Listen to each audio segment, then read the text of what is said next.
And we are live. This is Dark Journalist. What a fantastic crowd we have out there in the Ideas Room already. Of course, tonight I am joined by the lovely Olivia. Hi, everybody. And Olivia, I am the eye in the sky. Looking at you, I can read your mind. And that's the kind of surveillance state that we're on the precipice of with this election if the Harris-Walz team gets in. So it turns out this election is consequential after all. And although it was kind of a nail-biter by the decree of the press in September, all the winds shifted behind Trump in October. Now they're trying to say, oh, it's a dead heat. But I don't think so. I don't think any honest accounting of this election could say that it's a dead heat. Certainly Donald Trump is ahead. The question is, how many shenanigans are we going to be looking at? And very damaging economic news came out for the current administration, which should really sink them even further ahead of the Tuesday voting. And, we've been covering this election since its onset a couple of years ago, and the presence of RFK Jr. in the middle of it, just absolutely phenomenal. Now, in partnership with Trump, that is the alliance that we've needed to get through so much of this. And we are looking at this team. Tulsi Gabbard, of course, is involved there, J.D. Vance, and a whole swath of fantastic people getting around to throw out the incredibly repressive Democrat regime. And that's what we're hoping for come Tuesday. I'm sure there are going to be all kinds of unusual things. We're already seeing signs of that.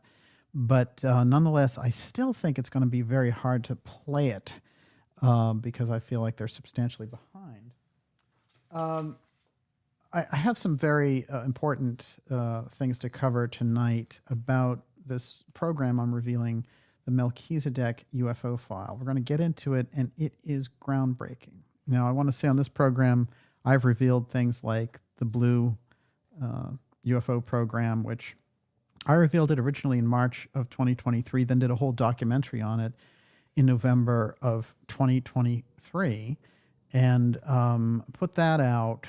And then in March of 2024, the government said, oh yeah, we've got Blue, and here's what it is. And, they try to kind of take some of the teeth out of the whole thing by saying, well, Blue didn't actually recover anything, but yes, it was a program.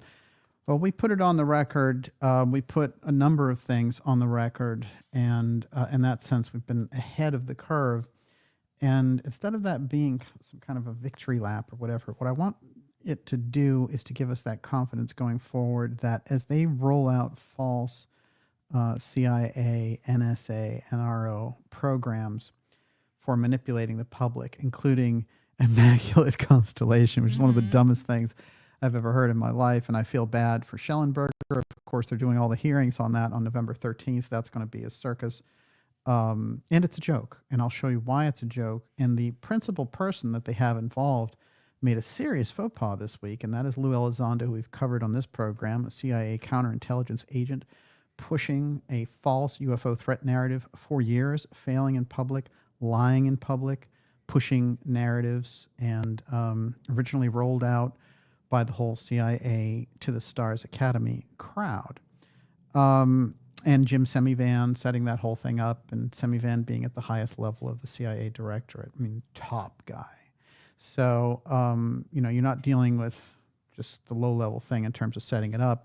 But they've got somebody like Lou there, and they figure, well, we've used him in counterintelligence, and actually his main claim to fame in the background, which we reported on this program, was that he was used as an interrogator for terrorists and things like that. How'd you like that for your UFO, come to Jesus moment? How'd you like a waterboarder guy to give you the truth about UFOs? I mean, this is a very sneaky situation, but he has been doing this tour in support of this book called Imminent. And I call the book Imminent BS. But he's like, the UFO truth, and all that. It's interesting that they use UFO in the title of that book after pushing this ridiculous brainwashing UAP term. They realize, well, if we want to actually sell it, it's going to have to be UFO. they were not able to turn that curve, although they continue to do it. And a lot of the people involved with the hearings in Congress coming up around UFO disclosure are incredibly ill-informed or getting fed the wrong information. And I've gone on the record previously about Michael Schellenberger, who last year, he's a good journalist actually, and last year he showed up around UFOs for the first time, was like, oh, this is really interesting. As soon as he expressed interest, he's like, wow, imagine my surprise. Like 12 intel agents, no less than a dozen of these guys showed up and said, I have all this inside intel for you. Well, of course they did. They want to spin the UFO threat, and the UAP money train is coming through. Now, remember, UFOs are real. Disclosure is a real thing, a real possibility. The CIA false UFO threat is completely bogus. And so immaculate conception, which I call really super clean, ultimately clean, immaculate constellation, that's a complete joke. And so they fed him this thing, and now it's like, gavel, gavel, we're going to do some hearings on this. It's another dog and pony show, much like the Grush antics, and they fed Grush a narrative. And the person who was behind the whole thing is the DOD billionaire, Chris Mellon. And he's been pushing this from the inside. Remember, he's originally the mayor of Area 51. He's the guy who came forward and said, you know what? In 2016, there are no UFOs and no aliens. The government wouldn't keep that from you. But suddenly in 2017, he changed his mind because there was some program inside the government to say, hey, we can release these things. We'll take that breakaway stuff we've been working on and roll it out with the whole story. And that's what they've been up to. We have exposed them, our lone outpost here at Dark Journalist, we certainly have exposed them on numerous occasions and opened up the right questions for people to ask. And remember, investigative journalism is adversarial journalism, but it's not personal. It can never be personal. It's a very important thing for us to keep in mind. But I can say that they had some of the worst moments this week, because Elizondo, in promotion of his book, Imminent BS, he went out there and he said, he was showing these different UFOs, and he showed images of a UFO that he said was a mothership over Romania. And he said that he had talked to the pilots about the length of the whole thing and all the rest of it. It turned out that this image, which I am going to show you here shortly, is from a Facebook group. They put it out 5 years ago, and it turned out to be the reflection of a chandelier inside the guy's apartment. He was shooting out the window. And here is Lou saying, oh, it's a mothership. Look at the size of that thing. I talked to the pilots. You wouldn't believe it, et cetera, et cetera. The whole thing is bogus. Now, a number of us out here on the independent side said, the story tracks back. It's bogus. And so Elizondo tried to gain some credibility back. And guess what he said? What did he say? He said, the government tricked me with that image. Lou, you are the government. You still work for the government. You never left the government. That's the whole joke about you being a whistleblower who resigned in protest.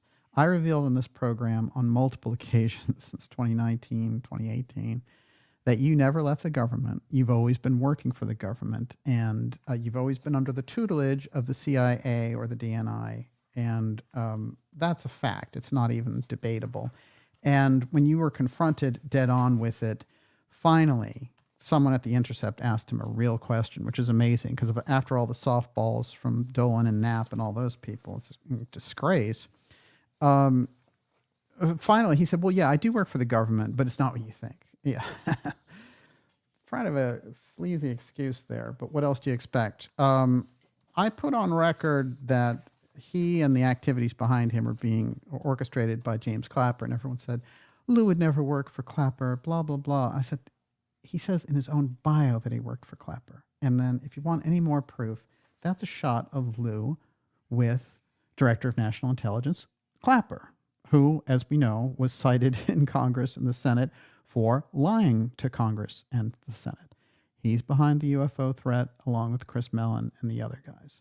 That's Lou. And that's Clapper. And don't take it from me, that's in his own book. Okay? So that pretty much lays that to rest. That's one. I have to point out another thing in relation to this group, and it's Gary Nolan. Now, I put my information out there about Nolan and all the rest and all the things that he was trying to do, and just said, well, he worked for the CIA and he's friends with Dr. Fauci. And again, all the, Lou faithful and all these people who think that the disclosure is going to happen through these CIA people, they came out and said, no, he's not. You're lying about, look, this is Gary Nolan's own tweet. Go through his own Twitter X account, all right? Thank you, Dr. Fauci, for your tremendously positive contributions to immunology and virology, okay? They're friends, all right? He's saluting Fauci. There's just no way around it. So if you want UFO disclosure served up by Dr. Fauci and James Clapper and Chris Mellon and all the CIA gang, then that's what you're going to get with Lou and all those people. But I did go on record pointing out that this thing with Lou was very shady. Now, Lou, in his own comments, I think are interesting in defending himself from the, and he admits that, it is a hoax picture actually. And my friends inside the government, my sources gave it to me. And now I'm really wondering what they were doing. As you all know, I'm always happy to be my own worst critic. This is Lou now.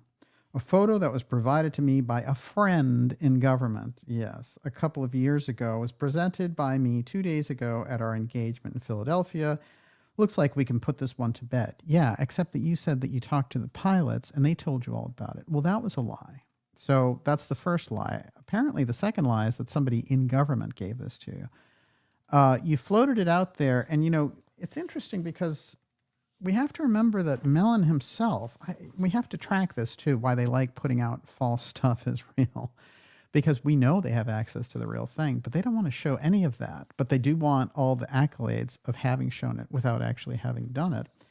This is Chris Mellon doing a Nimitz UFO presentation, and that was proven out to be a Marlar balloon. Now look, as the mayor of Area 51, he has access to all kinds of high-res images of UFOs. He used a phony on purpose, so did Lou.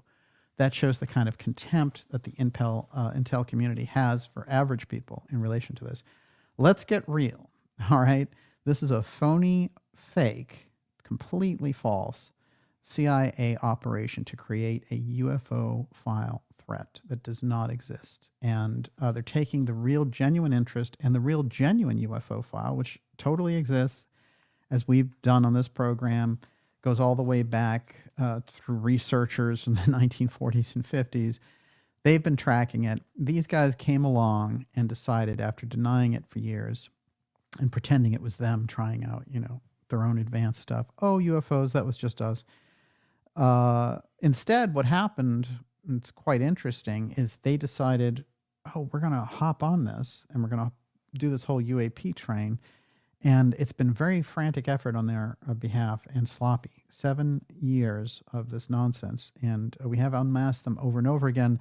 Nonetheless, the CIA has the clout, and you see this guy on the Daily Show, Elizondo out there, he's the UFO whistleblower who was disgruntled. And, you see all these podcasts picking him up. I would say in our own independent arena, you have to be disappointed in people like PBD or something. You put this guy on, where are the people giving him some kind of cross-examination, not just letting him go out there with a bunch of lies. Absolutely ridiculous. You don't get the truth that way either. So we need a huge overhaul in how all of that is done. And instead, what you get, and I have to say, it's I actually find it distasteful to go in deal with other researchers. In my opinion, anyone can research anything they want. And, Lou can put out even sleazy, imminent books or whatever. But when you start to get to the point where you're dragging the public into it and you're taking people off a cliff and you're creating a false UFO threat with the help of Congress and all the rest, that's when we are stopping you. And for sure, we're stopping you. Make no mistake. Now, the satellites around this whole thing who have allowed it to happen on the UFO side, I've used off of them because at a certain point you're like, Knapp and Corbell and Dolan and Nick, whatever his last name is. All those guys. No. Nick Redfern, actually. I like his work a lot. He's our friend there from the UK. Oh, Nick Pope. That's it. Yes. So, I just don't deal with them because, like I said, anyone can do any kind of research that they want to do. And by the way, this is the most open-minded show about the UFO file. And we've talked to people who've had deep experiences. I know a whole series of contactees. I know people who've worked in government programs and reverse engineering the stuff. You know, it's what we are objecting to here is the false CIA UFO threat version. That's the key. That is the key. Make no mistake. All right. So now, from just as like, oh, this is funny. Just as this happened, a couple of interesting things showed up on the radar. So Dolan starts bragging about, oh, hey, I'm friends with Elizondo. He's coming on the show, everyone. Yay. So, you know, Dolan knows better. And it's interesting, as someone who's been around, you know, like Dolan was part of our original secret space program conferences and things like that. And, yeah, I haven't followed his work in like 10 years or something. I think all the wind went out of that. But nonetheless, I feel particularly like he knows, and you know, he knows what these people are up to, and he's kind of plugging himself in for a seat at the table of whatever this stuff is. And so my message to people like that is that, you know, I'm not interested in criticizing you or your work, but when you join forces with these people who we are in an effort to expose because they're lying to the public, then you're going to get caught in that kind of examination crossfire. And what we've asked for from them over and over again are a gentleman's debate. As somebody suggested the other day, I debate Dolan. I have no interest in debating Dolan. I want to debate Lou and Chris Mellon. Those are the people who've ducked it, you understand? Not these little front people they've manipulated. But anyway, Dolan on his own social media, and so I can read this because it's public, it says, "Hi, everyone. It's important to note that Lou Elizondo's new book is out. The full title is Imminent: Inside the Pentagon's Hunt for UFOs. And yes, he uses the word UFO, although Chris Mellon uses UAP in the forward. Yeah, because he's the, you know, the master string puller in the background, as we've shown. I downloaded my ebook copy yesterday and started reading it, but I have a long way to go before I can give it a proper review. Lou and I are in touch, and I congratulated him on his release. Look, he's a CIA counterintelligence asset, and he's trying to snowball the public into a UFO threat, and you're congratulating him. In the meanwhile, he agreed to do a spot on my YouTube channel soon. So you're going to trot this guy out for your audience. You already have. You've interviewed him. So none of this is surprising. But I think now on the heels of this false, you know, the lying to the public. And by the way, those people paid. So for him to lie to them on the spot and saying, oh, I talked to these pilots, that's total BS. He didn't talk to any pilots because the picture comes from Ancient Discoveries Facebook. So, you know, he goes on there and says, based on everything that's out there in Lou's book, these are the main points. UFOs represent a very serious national security effort due to their, a national security issue due to their advanced capabilities. This is the UFO threat. So if people on the UFO side are going to jump in with Lou again after he did it the first time, as the lone outpost again, you know, they're right going to be in the crosshairs of all this because we are exposing Lou and we're exposing the whole CIA effort all over again. And it seems like there's a little bit of recurrence here, but that's what we're here for. And, you know, I promised this audience on a number of different occasions to keep the closest possible watch on the CIA's attempt to create a false UFO threat initiative. And I'm going to continue to carry that out. And you know, those people who are screaming in the background, oh, disclosure can only come from the CIA. You know, the whole thing is unraveling. And I think Lou's lying in public is a great example of that lie. Everyone, you're watching the Dark Journalist show. Whew, this is Melchizedek UFO file, Tesla and the hunt for the UFO killer. By the way, the UFO killer is not a person, that's a device that pulls down UFOs at a distance. That UFO killer becomes a very, very interesting point of research. And we're going to do, this is a two-part episode. We'll do part one tonight to lay it out and then fill in the details in the second episode of it. My guess is it won't be next Friday because of all the election stuff going on, probably the Friday after that.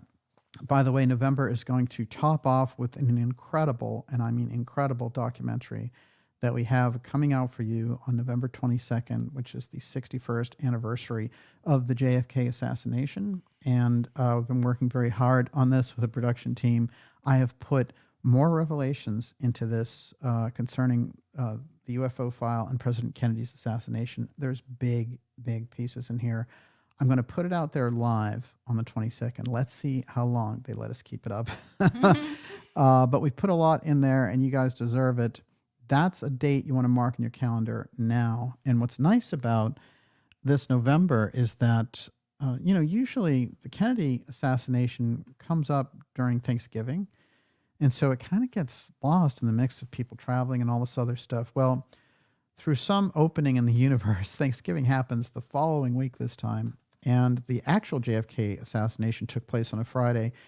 And it's going to be Friday, November 22nd, that we do this incredible documentary, 2 hours. And when we're done, the entire history is going to be changed. Mark it on the calendar now. You don't want to miss it. By the way, if you're new here, I want to suggest that you go to darkjournalist.com and sign up for our newsletter. That's a free newsletter, but it keeps you in touch with the incredible things that we have coming up for you. Powerful interviews, things that will blow your mind, November and December. Remarkable documentaries, as I mentioned, November 22nd. That one's coming out. Absolute mind blower. And we're also doing some fascinating X-Series episodes to push out the end of the year with big surprises for you in 2025 as well. And, we have some incredible stuff coming up and working even on a live event. So all that's in the newsletter, and it's free. It's stand up and be counted. Make sure you're on that newsletter list. Before I go any further, Miss Olivia, what do you got? Robert Ayala says, DJ, you have done a wonderful job in exposing the liars and their deceptive narrative. I would like to thank you and Olivia for your effort and dedication to your work and passion for the truth. Oh, I really appreciate that. And when it comes to the UFO file and the deception around the threat aspect coming in through the intelligence agencies, I believe it's a grave issue, and I believe it would be used by some in the government to create a false emergency powers scenario that would trigger off the continuity of government programs. So it needs to be watched very closely, and we've identified some of the players. Some of the players are hidden. What we need to get out of is, there's a phony whistleblower coming before Congress and he's going to reveal this and that, but he can't say the real stuff, forget that's all, that's just a money train for somebody and for Congress to pretend that they're edgy and looking into this. I've talked to some of those people behind the scenes. They don't know anything about the UFO file. And, when you get into, there might even be people who have an interest in the whole thing. But if you want to get to the source of the UFO file, you start by opening up things like the JFK assassination files, one, and then you get into opening up the entire UFO cover-up piece. And unfortunately, saying we have 30 whistleblowers lined up means it's one guy at a time. You're going to bring them in. They're going to have some story. They got a book deal like Lou, and they're under the control of Chris Mellon, the DOD official who worked under Bush 2 and Clinton. So, he's deep, deep in this. And as I said, is the mayor of Area 51, or was.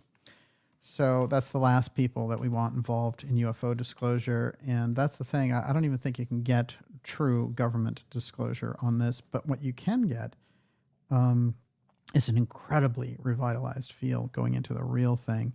And that tends to shake the government out. Let's not forget. What else you got? Don Nue says, this one is going to be a humdinger, methinks. And Tim Houston says, investigative journalism is a lost art. Thanks, DJ, for bringing it back.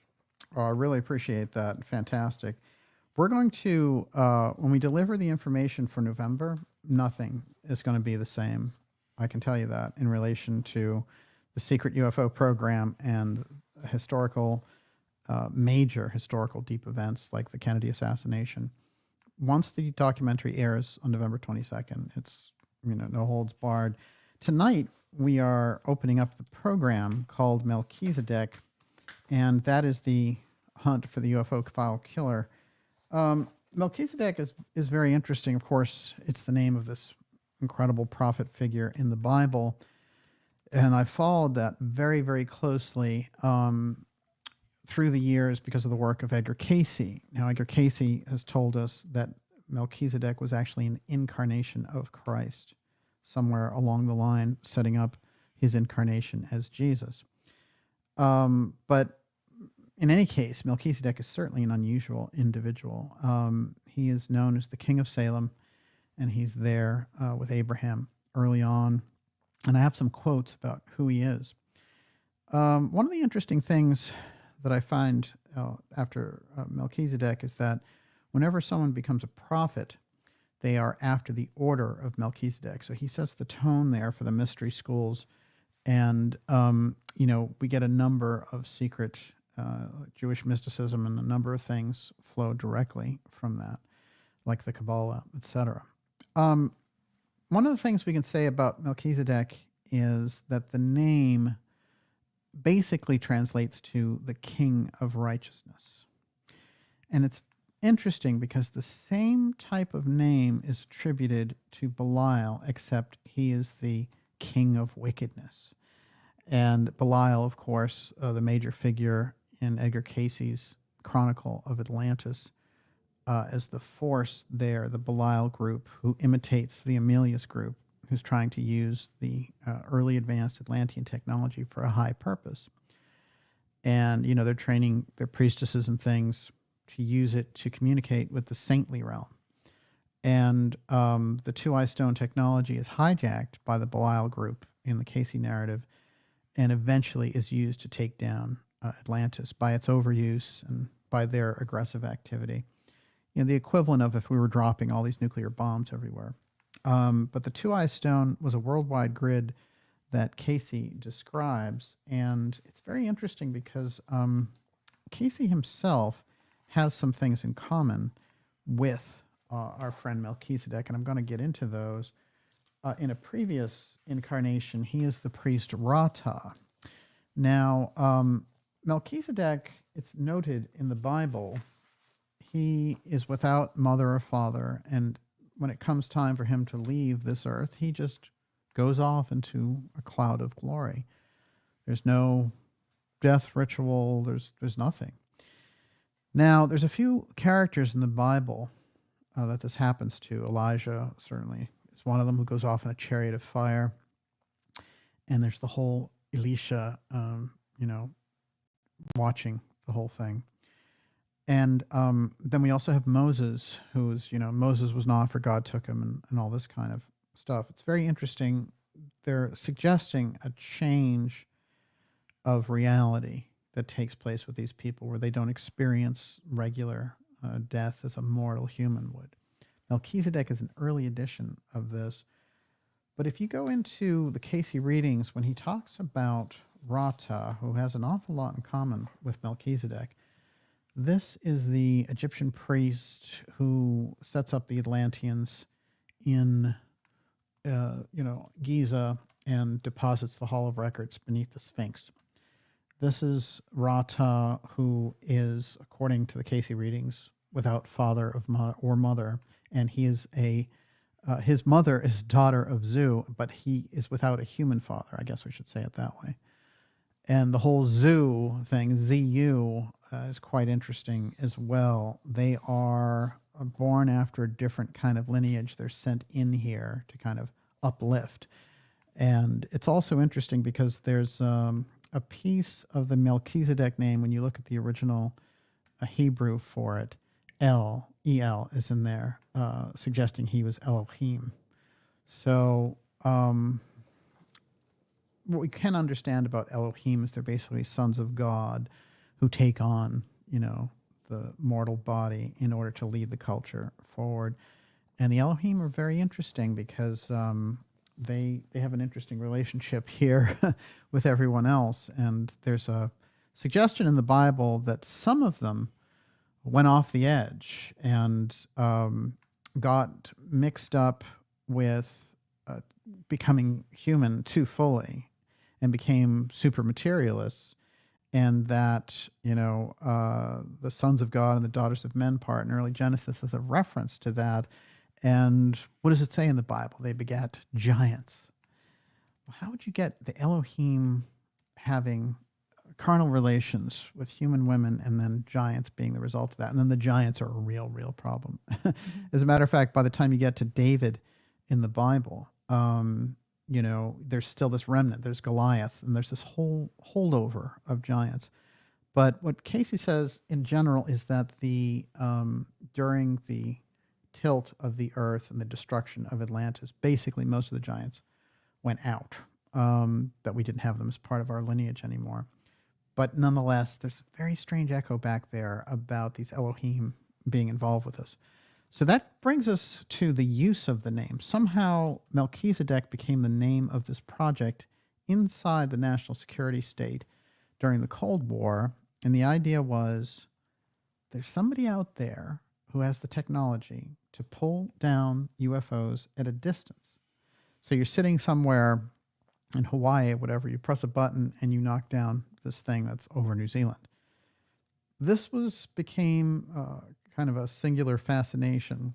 And if you track it, it accounts for all of the incredible scrutiny around the early contactees, because somehow the Tesla technology was handed off to somebody in those circles. And it's quite interesting because I'm going to go through some documents tonight about John Trump, and of course, Trump being called in by Vannevar Bush, the head of the UFO file, to go through Nikola Tesla's papers and all of his effects, by the way. And it's quite interesting because a book came out about this, and it's by a very mainstream author, does a good job talking just about Tesla and the Cold War and stuff like that. And they are including X-series stuff, things that we laid out, that if you go to Tesla, Trump, and the time capsule that we put out in 2018, these people are catching on. So this is how the impact goes from, like I said, our lone outpost and the ideas room. There's that whole piece where we're shaking it. And I want to use another example. There's a great clip out there about Joe Rogan, of course, interviewing Trump. And we went on Sam Tripoli last week. It was a very incredible, fun interview. We're going to do another one with him. And he's just a great guy and very, very curious, asked excellent questions. He's known as a comedian, but he's into all this other stuff. But when he was on Rogan's show, he mentioned the Dark Journalist show. And what's so important is that he brought up the JFK aerospace connection. This is a crucial breakthrough. But that wasn't all that happened. Because as that interview dropped, the Trump one dropped right on top of it. And during the Q&A back and forth with Trump and Joe Rogan, which they've never talked before, and it was, it's kind of an interesting thing just before an election. What happened was Rogan said, well, I've heard it said that, someone came to you and said you should release these records, and that you said these records can't be released, if you knew it was in there. Now, I'm going to tell you, there was a channel that had, I think, like 400 subscribers, and it was a small YouTube channel. And on a lazy afternoon last year, I was listening, and I heard that Judge Napolitano was going to be a guest. And Napolitano was laying out the scenario of knowing Trump and all this. And then suddenly he drops a bomb, and he says, I talked to Trump about releasing the JFK files, thinking he was going to do it. And he said to me, no, I can't do it. And Napolitano said, well, you can't treat the American people like children. What are you doing? You said you were going to do this. And then Trump said, Andrew, you can't. Like, if you, nobody can release those records. If you saw it was in there, you wouldn't release them. Trust me. That was the actual quote. That little small channel, 400 subscribers, that dimed into my ear in that conversation with Napolitano, and I came on this show and said, I think this is the most significant thing we've heard about it. That ricochet through the ideas room led it all the way to an actual question to President Trump, which I don't think that he answered, by the way, at all. But do you see how this works? Do you understand? And think about also the channel that was putting this out. They had Napolitano on, maybe they knew him.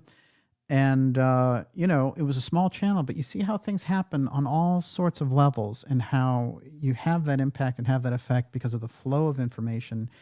It's like what Jim Garrison said, one man armed with the truth constitutes a majority, and boy, do I believe that. Everyone, you're watching the Dark Journalist show. This is Melchizedek UFO file Tesla, and the hunt for the UFO killer. Again, a device, not a person. We're going to be taking your questions in the second half of the program. I'm going to go a little further now into why they used Melchizedek. Before I do, Miss Olivia, what's the temperature? This is very exciting. Roosevelt Media News says Trump played dumb when Rogan asked him about the UFOs. Yeah. Oh, yeah. Well, timing is everything, right? He can't. Yeah. He's just about to go in, for a second term, and he can't be letting everything out right there. I do believe, and he made a pledge with RFK Jr. at that incredible event. I say there was two incredible events in this election. One, Bobby Kennedy coming out on stage in Arizona. Right, with the pyrotechnics. Here comes my hero, right? And them shaking hands. And Trump saying, we are going to release the JFK assassination files with Bobby Kennedy right there. Absolutely explosive. The other one on the downside was, you better thank a union member. One of those Kamala accents. That had to be the low point of her campaign. I don't care what happened. There's so many lows. I don't know if we can choose just one. But in any case, I do think Trump now being in this position, here's the thing. You're going to see that John Trump comes in here. We didn't mythologize in any way, shape, or form John Trump being in the center of the UFO file. What I was able to do is dig in on a line of research that hadn't been touched. And that line of research had to do with the fact that John Trump's mentor was Vannevar Bush. That's the thing that we put on the record. And it had been known in scant ways that somebody had gone in and interviewed, had gone in and looked through the Tesla files, but they didn't really put two and two together on a big scale. Once we put together the piece about Vannevar Bush, and Vannevar Bush, according to Robert Sarbarker, ran the UFO file, okay, along with Arthur Compton and others. So you have then the person who is not only the head of the Grand Masonic Lodge at MIT, super close to FDR, heading up all of the research and development on scientific angles, including the RAD Lab and all this ultra-secret work for the Manhattan Project. But he was entrusted early on with the UFO file, and it's quite fascinating because John Trump was his protege. So when he's looking at the people he wants to send in once Tesla is dead to go through a number of his effects, what does he do? He taps his insider friend who he knows can keep a secret. And by the way, he sent him off to work with Robert Van de Graaff. And Van de Graaff is developing particle accelerators. That's the early CERN development. And they will look to see if that can be used as a weapon. And that's where we get into very tricky territory around this UFO killer program. And the idea is, how do you disrupt UFOs, which have this apotheum effect that we've noted? So I'm going to read you something from this book, and then we're going to bring in some UFO contactees like Desmond Leslie and our friend George Adamski. Very important, because it's very important not to blow those guys off and to see the amount of curiosity that was going on in the background about them. Desmond Leslie, I should point out, was the cousin of Winston Churchill. He co-wrote the book with Adamski. Keep that in mind as we go forward here. Yes, Miss Olivia. FD Chi says, Melchizedek and UFO is my kind of fun evening. Wait till I get to Brother Sunburst. If that isn't a TKO, I don't know what is. All right. Something to keep in mind here is there's a very interesting guy that we brought forward. It's been plagiarized a lot, which I don't even care. But I think, again, in the alternative media, you don't have anybody citing anything. They just, grabbing things. And so it's very important. And I always cite my sources, whether it's, Joseph Farrell, Gigi Young, Jim Mars, John Keel, whatever it happens to be, you have to cite your sources. You can't just go over a cliff. And I noticed that there's a lot of Peter Thiel funded efforts. I've identified them, kind of basically ripping off the topics. And I'm used to that. But I got a spotlight on them, and we're watching you. We're keeping an eye on what you're doing. Now, going through T.T. Brown's work, Thomas Townsend Brown, he was a scientist who worked on some of the deepest black projects inside the U.S. government, including Project Invisibility. He worked deeply on the UFO file, founded NICAP, in fact. And I talked to his family and his daughter at length, and to, that whole thing, the things you can't find in books, and she did put a number of things on the record, a very brave personality. And a couple of things that she mentioned, I think, are fascinating because there's a strain of ADAMSKI in there. And it's through this scientist pilot who writes a book, and that's Agnew Bonson Jr. The book is The Stars Are Too High. And it's the book comes out in actually 1959, but it's the appearance of a strange spaceship brings astounding results in the Pentagon and the Kremlin in this prophetic novel of the near future. And what happens are these scientists get together and they figure out what to do on this angle. And they say, you know what? We have this advanced craft. We'll pretend to be an alien civilization and we'll bring the Kremlin and the White House to the peace negotiations table so we don't blow each other up, which was a major topic, and again is a major topic because of the incredibly sloppy neocon work of the Stepford Biden administration. What year is that book? It's 1959, and I'll double check it's 59. Bonson's very interesting because he's a scientist, he's a pilot. He wrote a complete opera at one point. Whoa. He's a real Renaissance man, but he's also rich. And what he does is he hires T.T. Brown on one hand, and he hires George Adamski because he's very interested in the UFO file, and he writes this book. That's a shot of Bonson. Is that his only book? It is. Interesting. Now, he meets a very unusual end, which is after this book is published.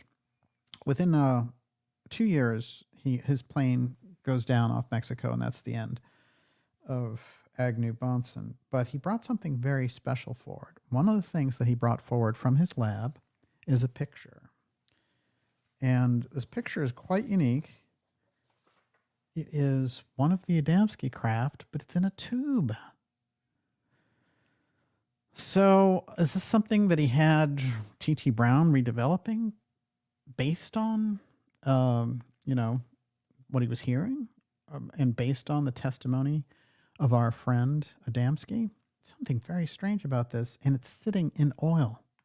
I'm going to read more about this little picture shortly. But I think, again, it shows that we're looking in a direction with Adamski that may be much more than how it's portrayed as, he's one of these contactee freaks and all the rest of it. Remember, his co-author, Desmond Leslie, is a huge theosophist, major player, fantastic, articulate author. And he writes that book that comes out, Flying Saucers Are Real. He's the co-author. He writes part 1, and then Adamski writes part 2 of that book. So, we're looking at the influence of the mystery schools in here immediately through the theosophical person, but he's also the cousin of Winston Churchill. I would think him stepping into the UFO thing in the 50s, co-writing this thing with Adamski in 53 is kind of major, and it's overlooked. And when we look at that and we look at what was going on there with Bonson and redeveloping this craft, it gets more interesting because when I talked to Linda Brown, who is the daughter of T.T. Brown, what did she say? She said, well, I have a memory of being 10 years old, and, I'm going back, and I see my dad, this ship lands in the backyard in our farm in Virginia, and it's a ship. It's just like the Adamski ship. Looks exactly like it. And the people who get out, the guy has a red beard. He looks like red-headed Jesus. And what is he wearing?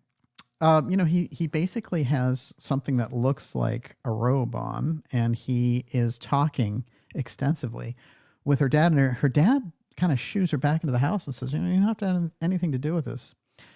And the dad actually took her on as an assistant throughout her school years and teen years. And that becomes a very interesting story of its own. However, what happens in the middle of all this are these aliens give him something. Now, this is her story. And they give him something that looks kind of like an iPad. It's sort of between the size of an iPhone and an iPad. And he will keep it with him and safeguard it. And it will be very sought after.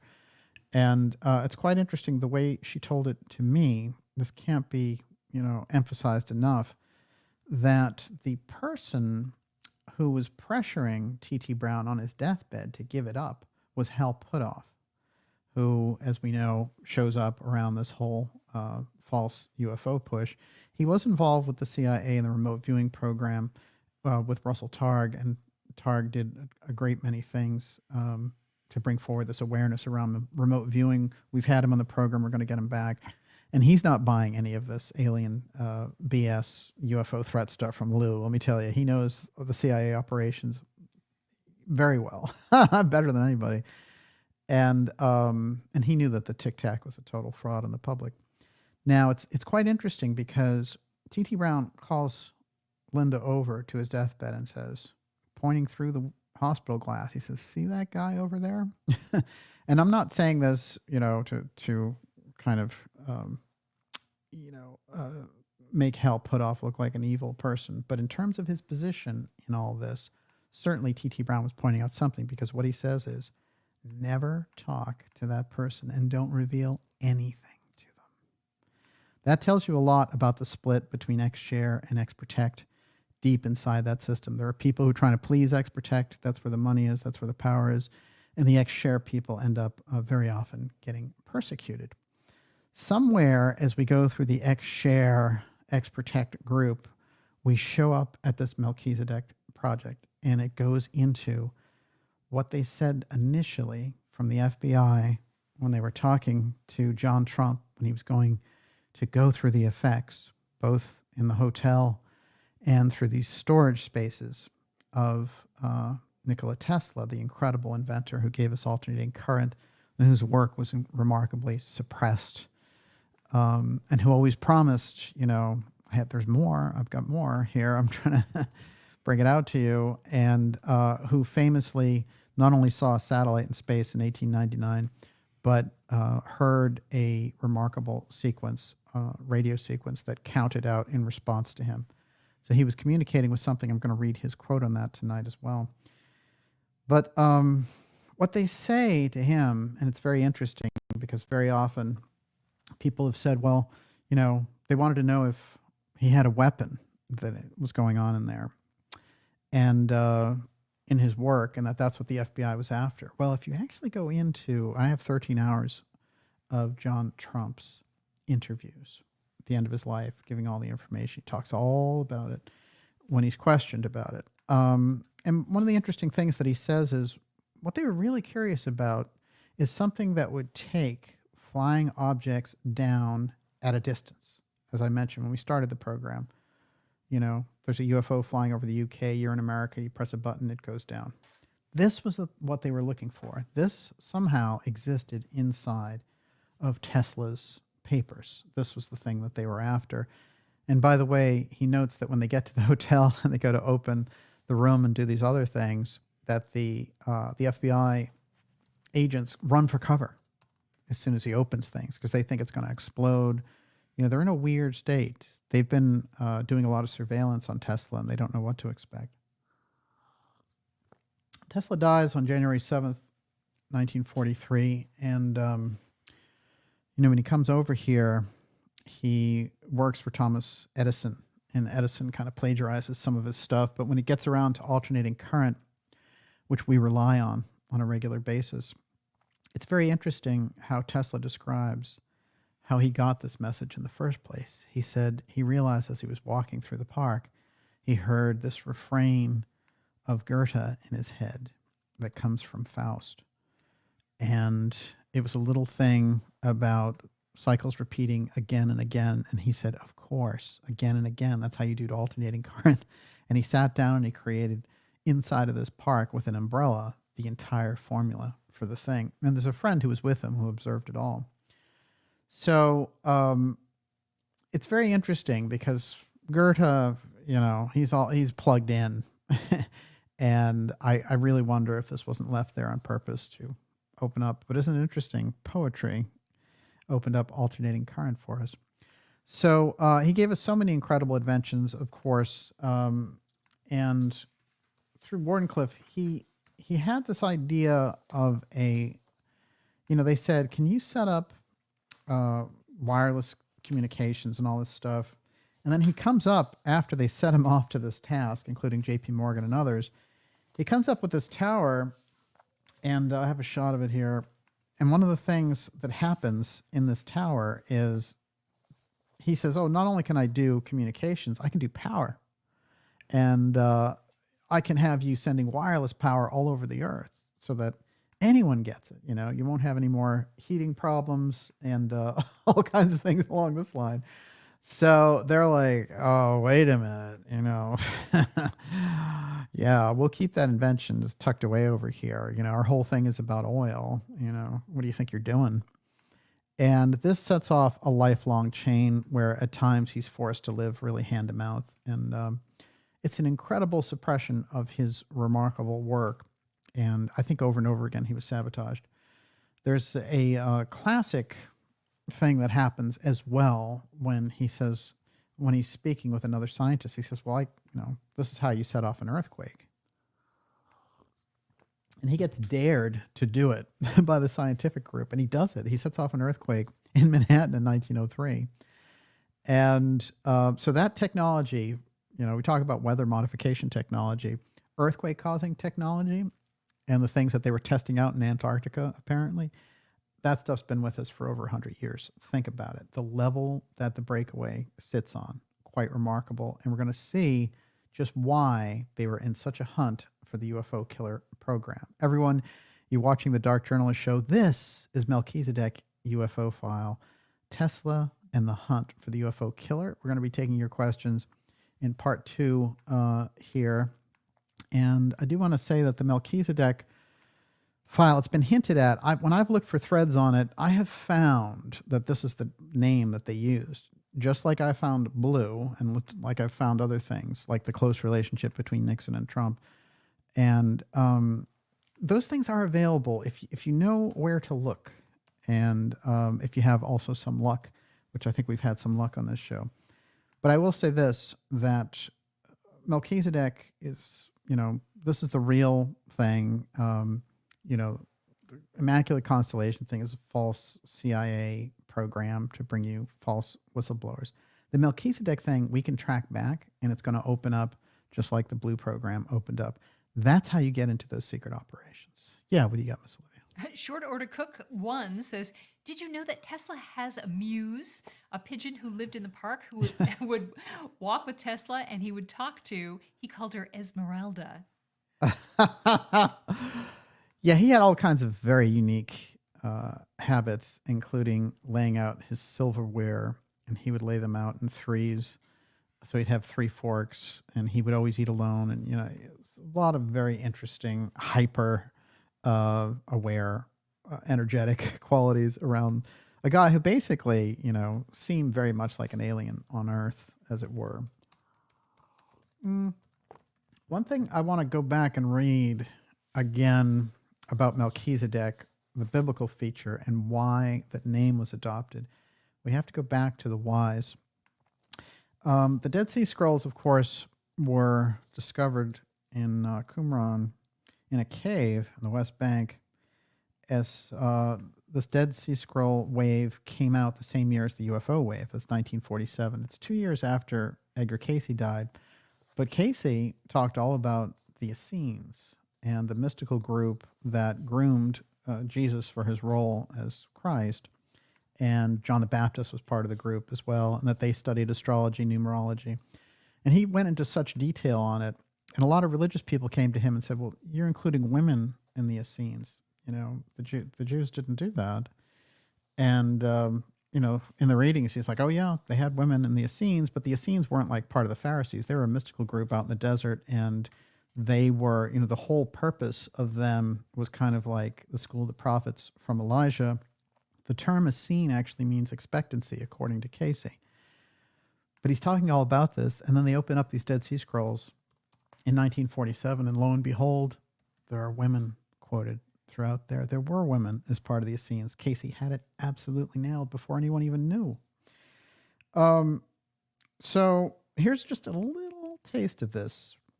In a fragment of a text dated to the end of the 2nd or the start of the 1st century BC about Melchizedek, found in Cave 11 at Qumran on the West Bank and part of the Dead Sea Scrolls, Melchizedek is seen as a divine being in the text and is referred to as El, or Elohim. So definitely not of a regular human origin. This is one of the Elohim. This is a title usually reserved for God. According to the text, Melchizedek will proclaim the Day of Atonement, and he will atone for the people who are predestined to him, and he will also be the judge. And then some of this gets repeated in Genesis. The Qumran scrolls also indicate that Melchizedek was used as the name of the archangel Michael. I find that absolutely fascinating. Interpreted as a heavenly priest, Michael as Melchizedek contrast with Belial. Remember Casey's name for the dark operators in Atlantis, Belial, who is given the name Melchi-Risha, king of wickedness. So Melchizedek, Melchi-Risha. There's the Emilius-Belial split. The text in the Epistle of the Hebrews follows this interpretation, stating explicitly that the name in Greek means king of righteousness. Omitting translation of the possessive suffix, the same passage interprets Melchizedek's title as the king of Salem. So that's what they called him there in the Bible. And the context being the presentation of Melchizedek as an internal priesthood associated with Jesus Christ and a priest community around the Son of God. Now, it's interesting because, as I mentioned, Casey goes back in the lives of Jesus, and he will take him through, these different lives, and he will get to Melchizedek 1, but then he'll go back and say Emilius was actually Christ. It was the first incarnation of Christ. And then sometimes he would say Emilius as Adam. On another occasion, he said, when did Christ become aware he would be the savior of the world? And Casey answered in a rather strange fashion, when he fell in Eden. Wrap that one around your mind. Now, I'm going to take us into some interesting interpretations around this. But first, I want to read the role of John Trump as we've put on the record. Now the books are catching up. These are academic books. We put the stuff on the record 2017, 2018. I'm glad they're catching up, but I find it interesting. This book is from 2022, and it's by Mark Cypher. Now, this is one of the last things that Tesla will send. And he's writing to a friend who is the ambassador of Serbia. And it's from New York. And he says, although I am poor with words, I still didn't explain what would be necessary to increase up to the 12 stations, 8 in Croatia, each of the same construction like Wardenclyffe, and only 20 meters high. That's that incredible tower that generates wireless power that he created, that they got rid of and destroyed. The station would be using diesel oil for energy and mechanical action by air turbines, steam-powered electrically and other manners for transforming the non-alternating electric current with 60 billion volts pressure without danger. I'm waiting for Governor Subasic to select one station on top of Mount Loverne. There will not be any light. Electrical energy will deliver particles through space, and he goes into this incredible scientific formula.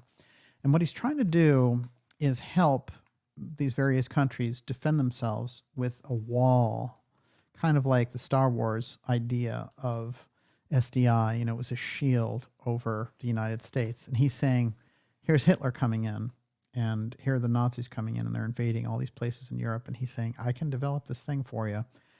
And he's giving them a heads up on what's happening here. Now, if we go a little further in here, of course, we're going to go into his death and how John Trump gets involved.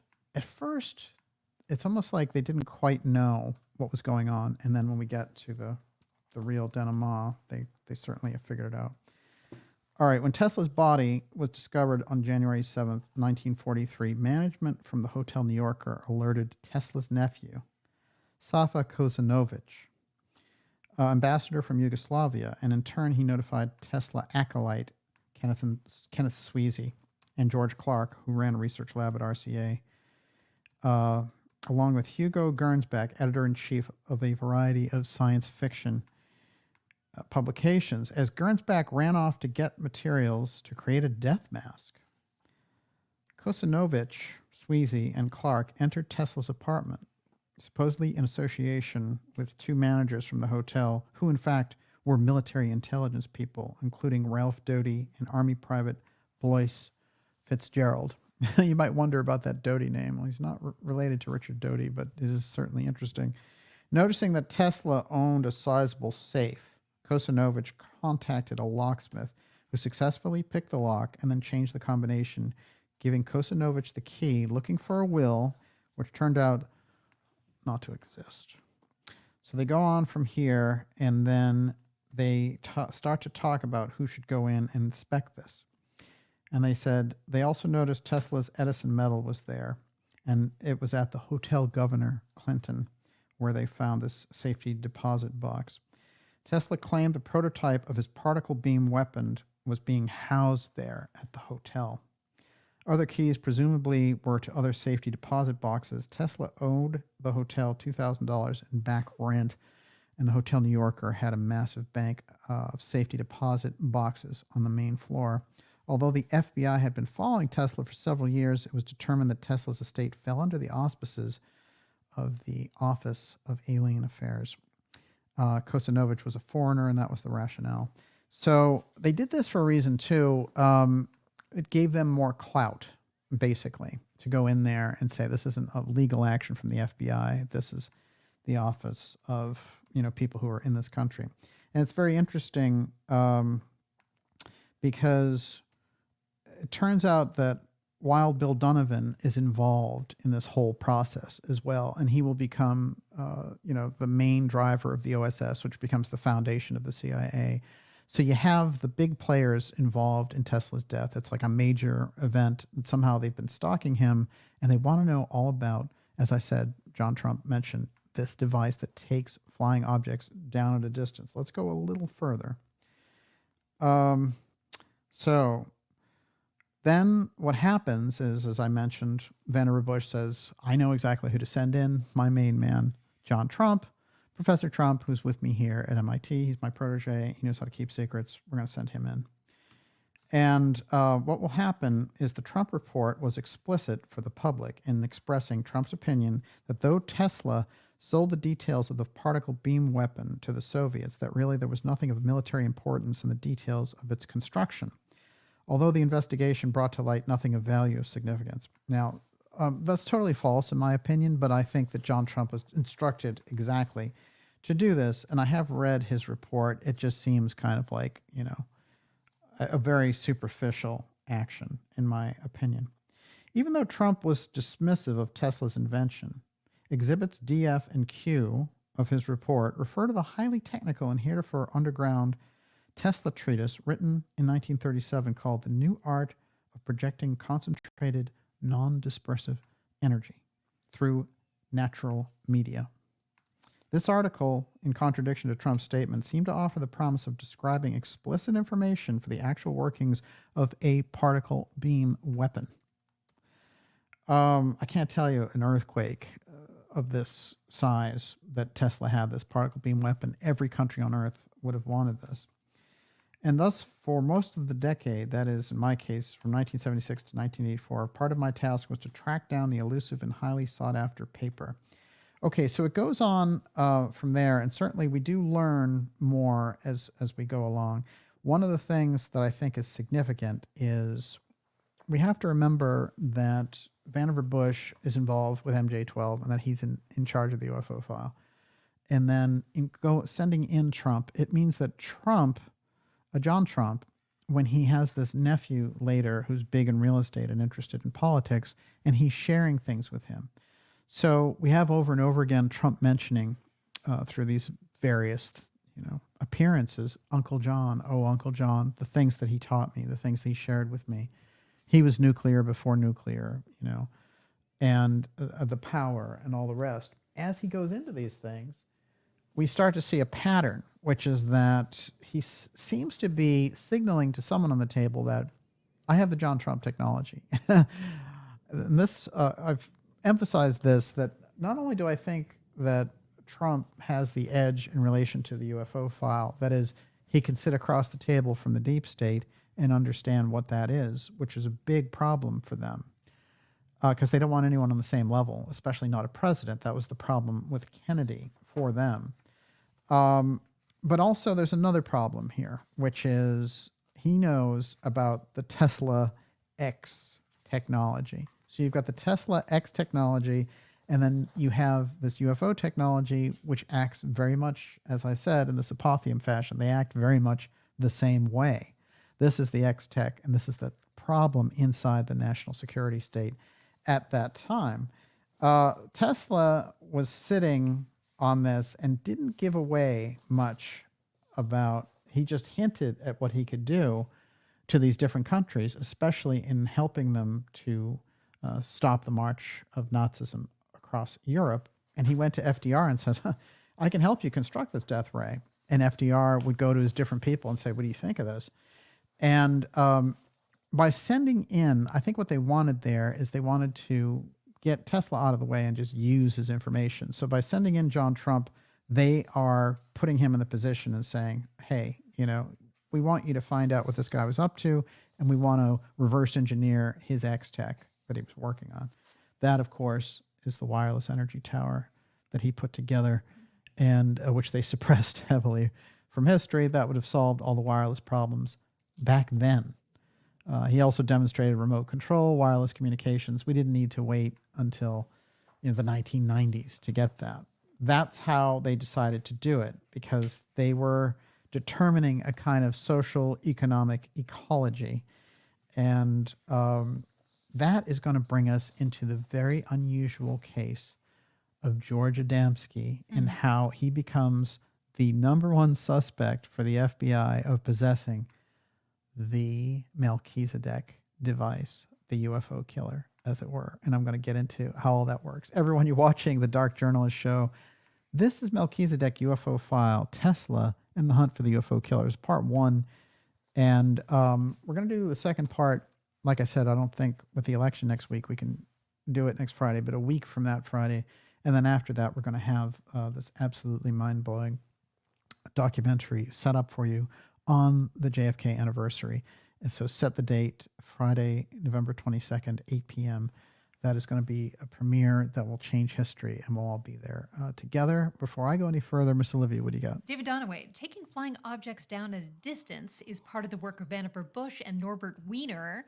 They were pursuing for anti-aircraft guns being automated, the beginning of cybernetics. Yes. Tim Houston says Reich had a contraption that zapped flying saucers as well.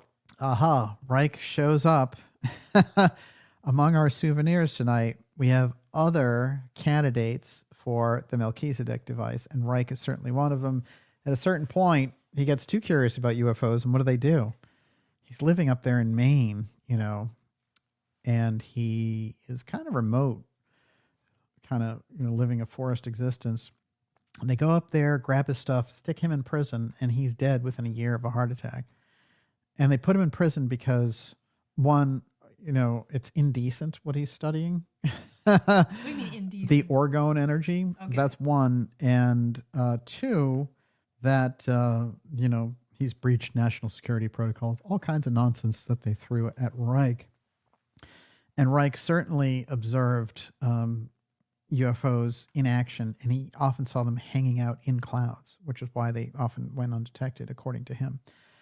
So he's another one in that X-share thing, and very often, they'll bring up that Reich thought about orgone energy as a sex energy and was using kind of a Kundalini principle for how to utilize that.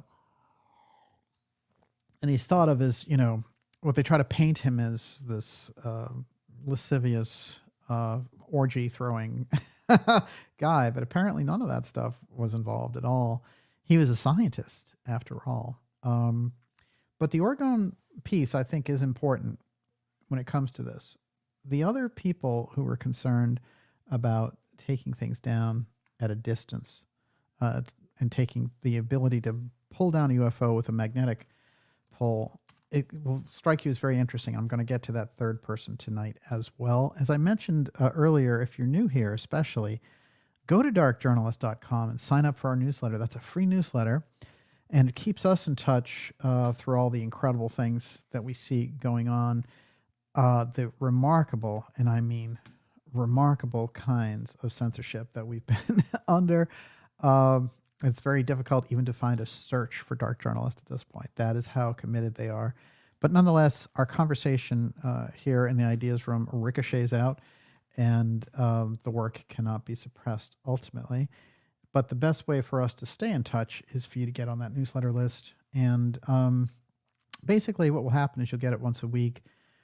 You know, it's not a lot of marketing in there. It just lets you know what shows are coming up and what remarkable interviews that we have for you, incredible documentaries, special guests, and live events. It's all in there in the free newsletter. Stand up and be counted. Go to darkjournalist.com and do it. Before I go any further, what do you got? Ray Story says the USA Air Force air traffic over the Great Pyramid reported strange interference and was often rerouted during World War II. Yeah. Doc Roswell says there was a mountain in Austria with a Nazi jamming system which shut off engines in its radius. The Allies never went close for the whole war. And Mike Rotunda says the scalar weapons actually hit the craft at another spectrum. It's electromagnetic technology. Well, isn't that interesting? It's true, and they've done a lot to figure out how can we get to the bottom of this. And one of the things that's important to note, and I have an account of it here among my souvenirs, of a number of these signals coming through, and Marconi now was starting to be like, are these alien signals? This is 1924. So what they decided, and they worked with a number of different ham operators to go totally radio silent to see what this was. This is 1924. Something was generating those signals, and it's never been put on the record exactly what it was. We've heard about the WOW signal and all those things, which are supposedly distant galaxies communicating. The answer could be even stranger. All right. Speaking of strange, George Adamski. There's a few things I want to say about Adamski. One, he held a high DoD Pentagon clearance to go pretty much anywhere he wanted to at a certain point. There are a number of books that just like to look at him as an opportunist and stuff. I understand that, actually. However, there are things on the record about Adamski. But Adamski claimed contact with a being called Orthon when he was heading out to Parker, Arizona. Now, Arizona is going to show up over and over again when we get around these things. But the encounter apparently takes place somewhere between Arizona and California in the Mojave Desert. This being comes out of a craft and actually communicates with Adamski. This is his impression of the being. Basically looks like an angel.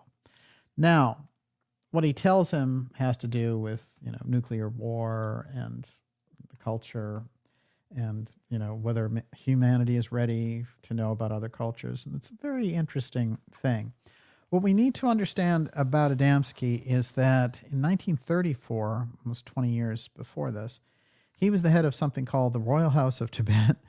And that was a study group and a commune that was studying theosophy, and it was studying Eastern concepts. And there are all sorts of newspaper articles about him way before the UFO stuff.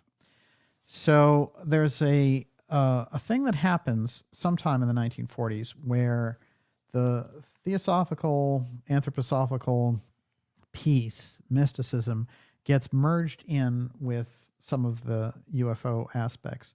And so, we have that whole thing about space brothers and angels from Venus, all that kind of stuff.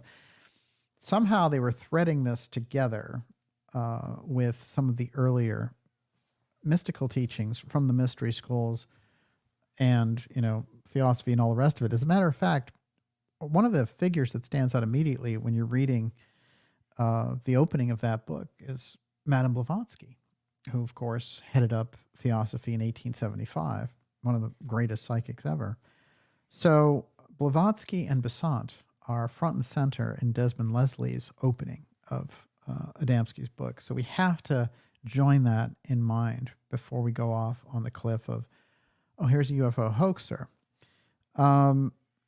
Now, there's always hoax activity around the UFO field. Some of it, we've had the worst of it during the Gaia TV era, in fact, as we know all about that. But in the 60s and the 50s and 60s, there were all these kind of, Venusian things. And part of it's a psyop, there's no question about it. But the other half of it is just this fascination that overtakes the culture, that there's something better.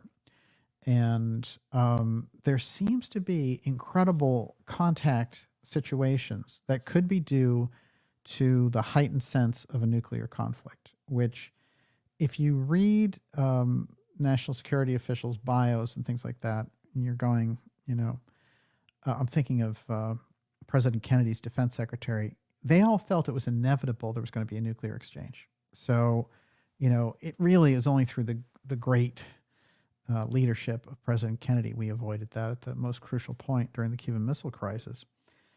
But I think that there could have been some kind of intercession that was going on. And it's funny because I get a little support from this from Stanton Friedman, the late Stanton Friedman, who's a great guy. And we had a number of great interviews and conversations. One of the things that he put on the record with me, and Stanton, if you knew him, he wasn't the kind of guy who really, he didn't go along with any kind of hoax stuff. And he was a real hard-nosed guy in relation to this. And that especially went for his whole thing with Bob Lazar. And once he saw Lazar had lied about his education, he dismissed that information. So you can see that he stood up and he wouldn't go along with this kind of national security psyops. It's very interesting. One of the things he told me was that there's a famous case of Eisenhower, and Eisenhower, supposedly makes this appointment to go to a dentist, and he shows up at this Air Force base. There's a number of different accounts of him being there. A lot of people don't know why he was there, but he was there. There are people who are military people who, in their recollection, say there was a huge ship that was in one of these, landed at an Air Force base, and that it required interaction with the president, and that he went there to interact with these beings. And what's funny is when Stanton Friedman looked at the different timings and parts around this, he found, oh, you know what? It actually looks like it adds up. Isn't that interesting? Because a lot of the accounts are that he went off and met somebody, and that he lied about going to the dentist, and that he was at this Air Force base instead. So I find that very interesting. Lord knows what it was. And again, was it an off-world civilization or just something advanced here that was very concerned about our nuclear activity? And we can see over and over again the nuclear thing comes up in the UFO file, from Rendlesham to all these different cases, Montana. So I do think that it's worth at least considering that there have been contacts on that level. The other thing that I think is interesting is if you go into the FBI files of our friend George Adamski, what you're going to find is the Melchizedek program is the thing that they're after. It's the hunt for the UFO killer. And once they see him talking in conversation and he's under surveillance, what they say is he's talking about a device that can bring UFOs down at will. That's when the FBI shows up. And there's a number of different documents about them being concerned about him in relation to this. And I'll read a little bit of that as we go along here. By the way, this is the quote, the alien quote on Tesla's part. Most certainly, this is Tesla now, some planets are not inhabited, but others are. Among these, there must be life existing under all conditions and phases of development. Personally, I base my faith on the feeble planetary electrical disturbances which I discovered in the summer of 1899, and which, according to my investigations, could not have originated from the sun, the moon, or Venus. Further study, science has satisfied me that they must have emanated from Mars. All doubt in this regard will soon be dispelled. I've observed electrical actions which have appeared inexplicable, faint and uncertain though they were. They've given me a deep conviction. Notice that, deep conviction. And foreknowledge that long soon all human beings on this globe as one will turn their eyes to the firmament above with feelings of love and reverence, thrilled by the glad news, brethren, we have a message from another world, unknown and remote. It reads, 1, ... 2, ... 3, ... I think that Tesla spoke in different codes and things, but he's getting something across there that he feels there's some other intelligence that is existing here side by side with us. He wasn't the kind of person who would just put things out there for the hell of it. It seems like he really wanted to get this across to humanity as part of his mission, and he actually gave a press conference in relation to this. Now, a little bit about those FBI files on ADAMSKI, and then we'll move further in to take your questions here in about 10 minutes. How's that sound? Everyone, you're watching the Dark Journalist Show.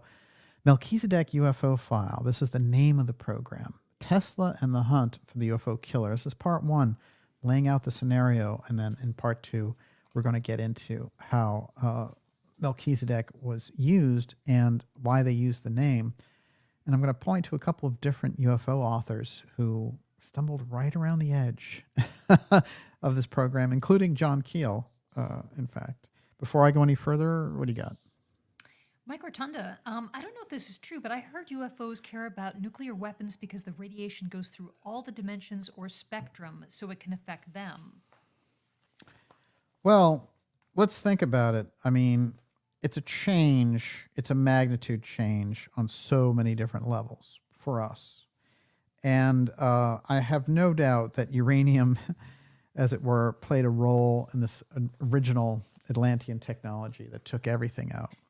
So if it is a civilization here that's related to that, they remember it quite well.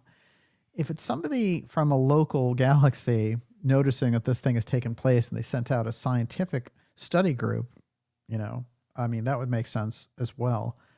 But if it's something coming through kind of a portal of a separate realm or reality, which we do hear about a lot in the mystery school literature, different realms. It's funny to hear Casey talk about the different bodies that we have. And he's like, you know, oh, when you go and live on Mars, you have the Mars body. When you go and live on Venus, you have the Venus body. It's not a physical body, but you have an experience there. It's like a classroom, basically. That's how he thought of it. And he was like, on Earth, you have the physical existence, and you move on that spiritual evolutionary track through Venus to develop certain tendencies, through Mercury to develop your intellect. You know, they're classrooms. And then you cycle back here. That is the kind of foundation of the mystery school knowledge. That's the cosmology involved. What Steiner does is very interesting, because Steiner says the danger in the 21st century is that whole process being interrupted by Ahriman and the Ahrimanic technology. And it's funny because when you get around the X technology and you get around the UFO file, you start to get that apotheum thing in relation to Ahriman. Ahriman also, as we can see, people already kind of sucking into the technology. You know, so many people want to be augmented humans.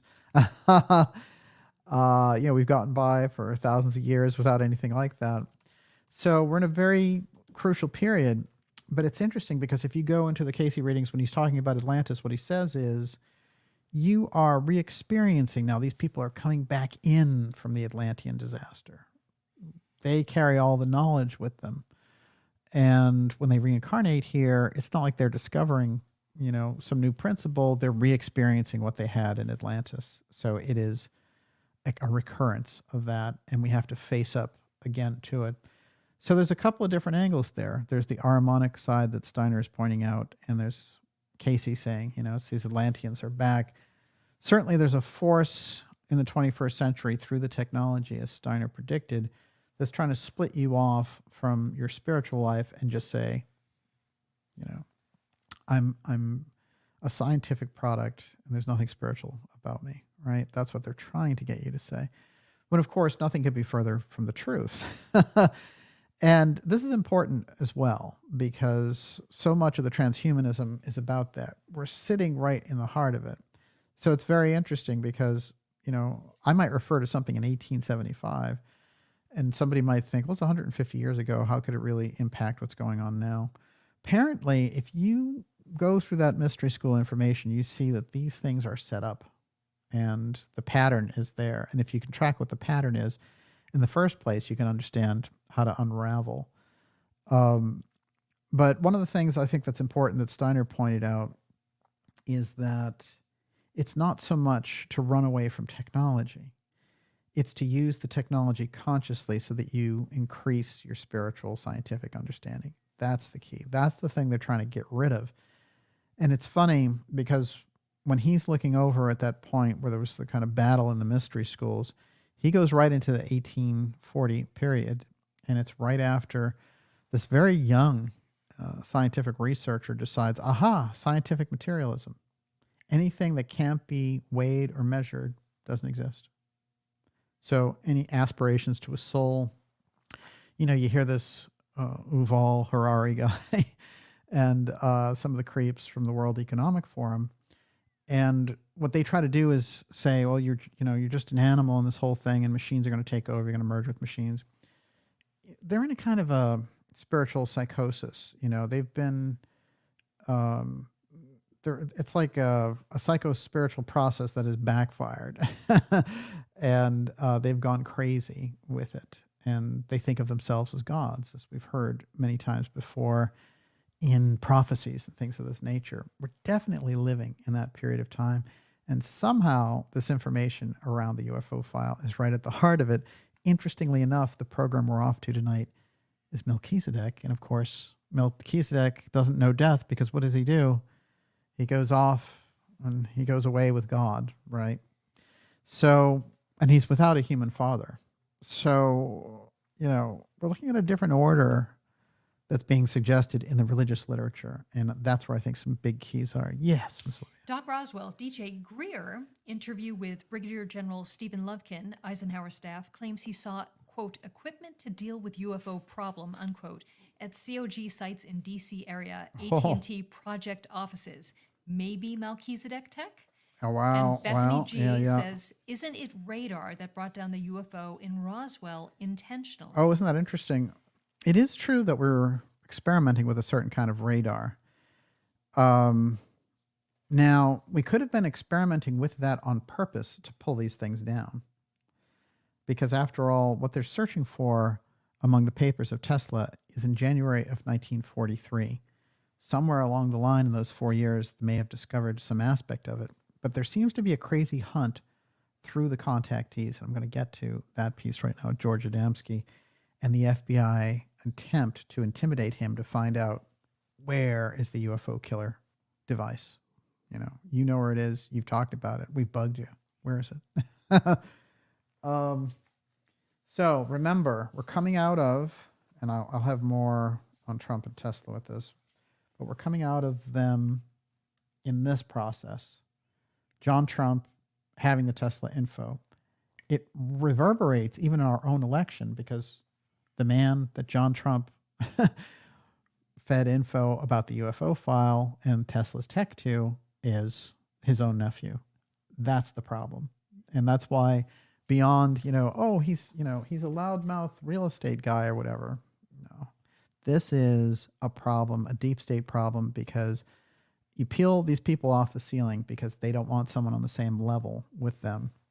Not to say Trump is perfect or whatever, but he's operating on the same knowledge level as they are. And then when you throw Roy Cohn, who also is plugged in to that aerospace part, he's part of the Defense Industrial Security Command.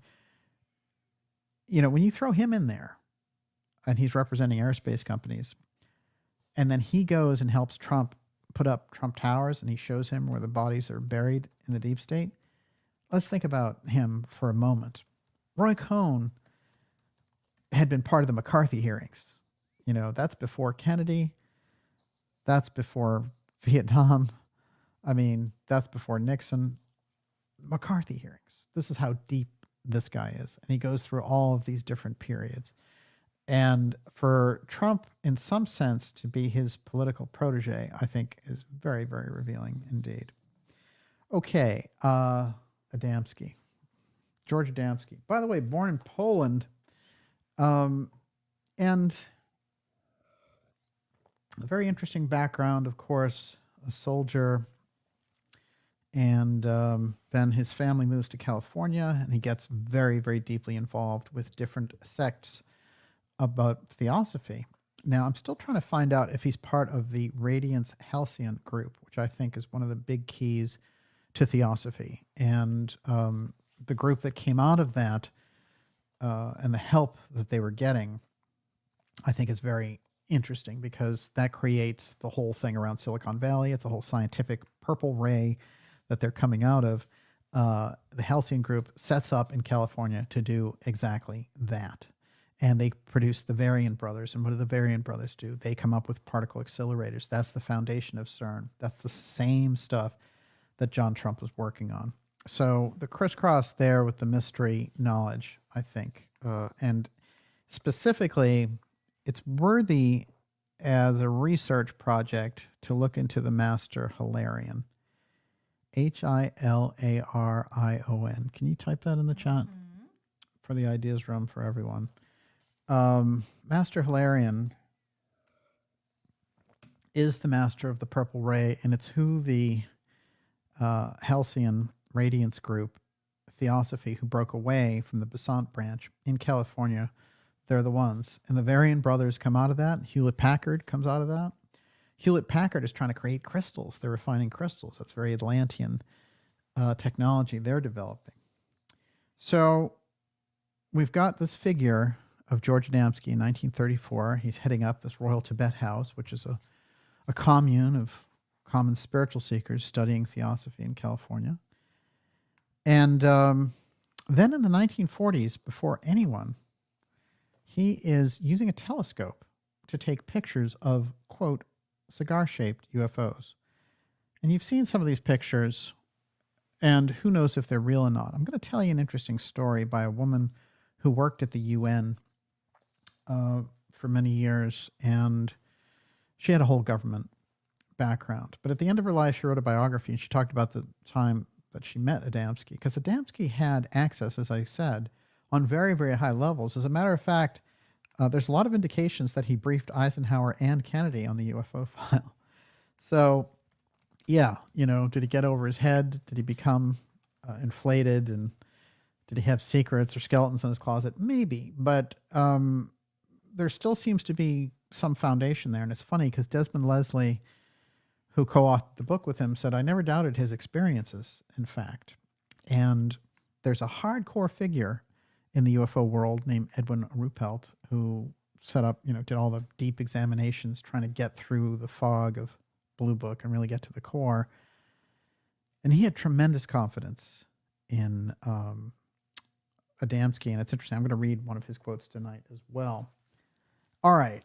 The FBI wants you, Adamski, and they want you for your knowledge of the Melchizedek device, which is the UFO file killer. Let's get into this, and let's actually read some of what they did. One does not have to be a genius to realize that Adamski's assertion of his long-haired alien friends were nothing less than, oh, this is an interesting thing. Apparently, in private conversation, he says, well, when I asked, you know, this character Orthon, do you have a government like we have here in America?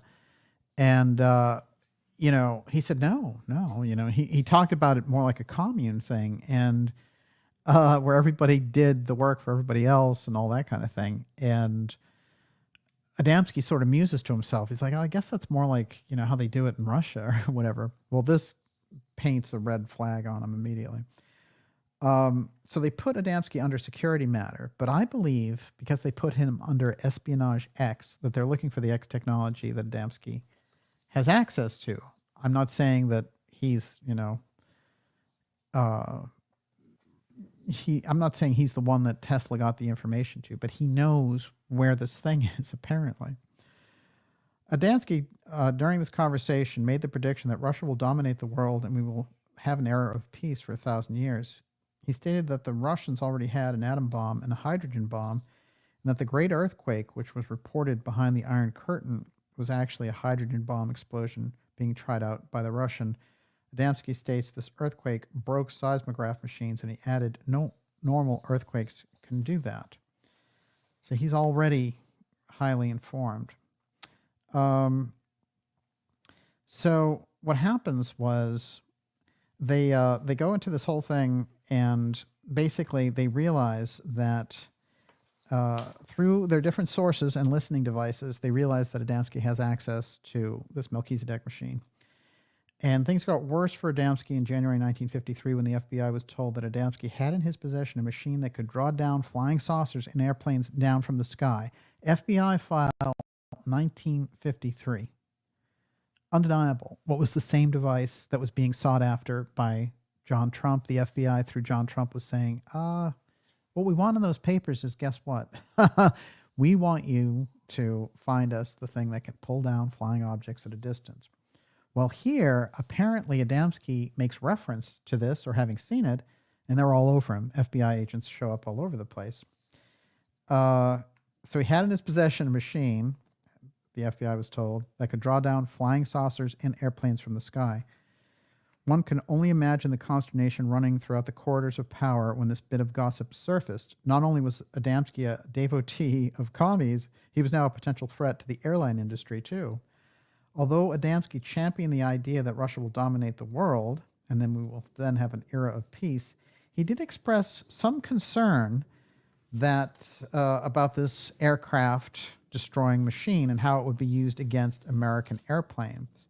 As a result of wanting to make his position clear and get out of trouble with the FBI, Adamski decided to contact the U.S. authorities to reveal the truth. As a result, agents of the FBI and the Air Force Office of Special Investigations, the AFOSI, that's Walter Bosley was part of that, met with Adamski January 12, 1953. A worried Adamski tried to explain to the grim-faced agents that the device, the Melchizedek device here, was actually the brainchild of someone else.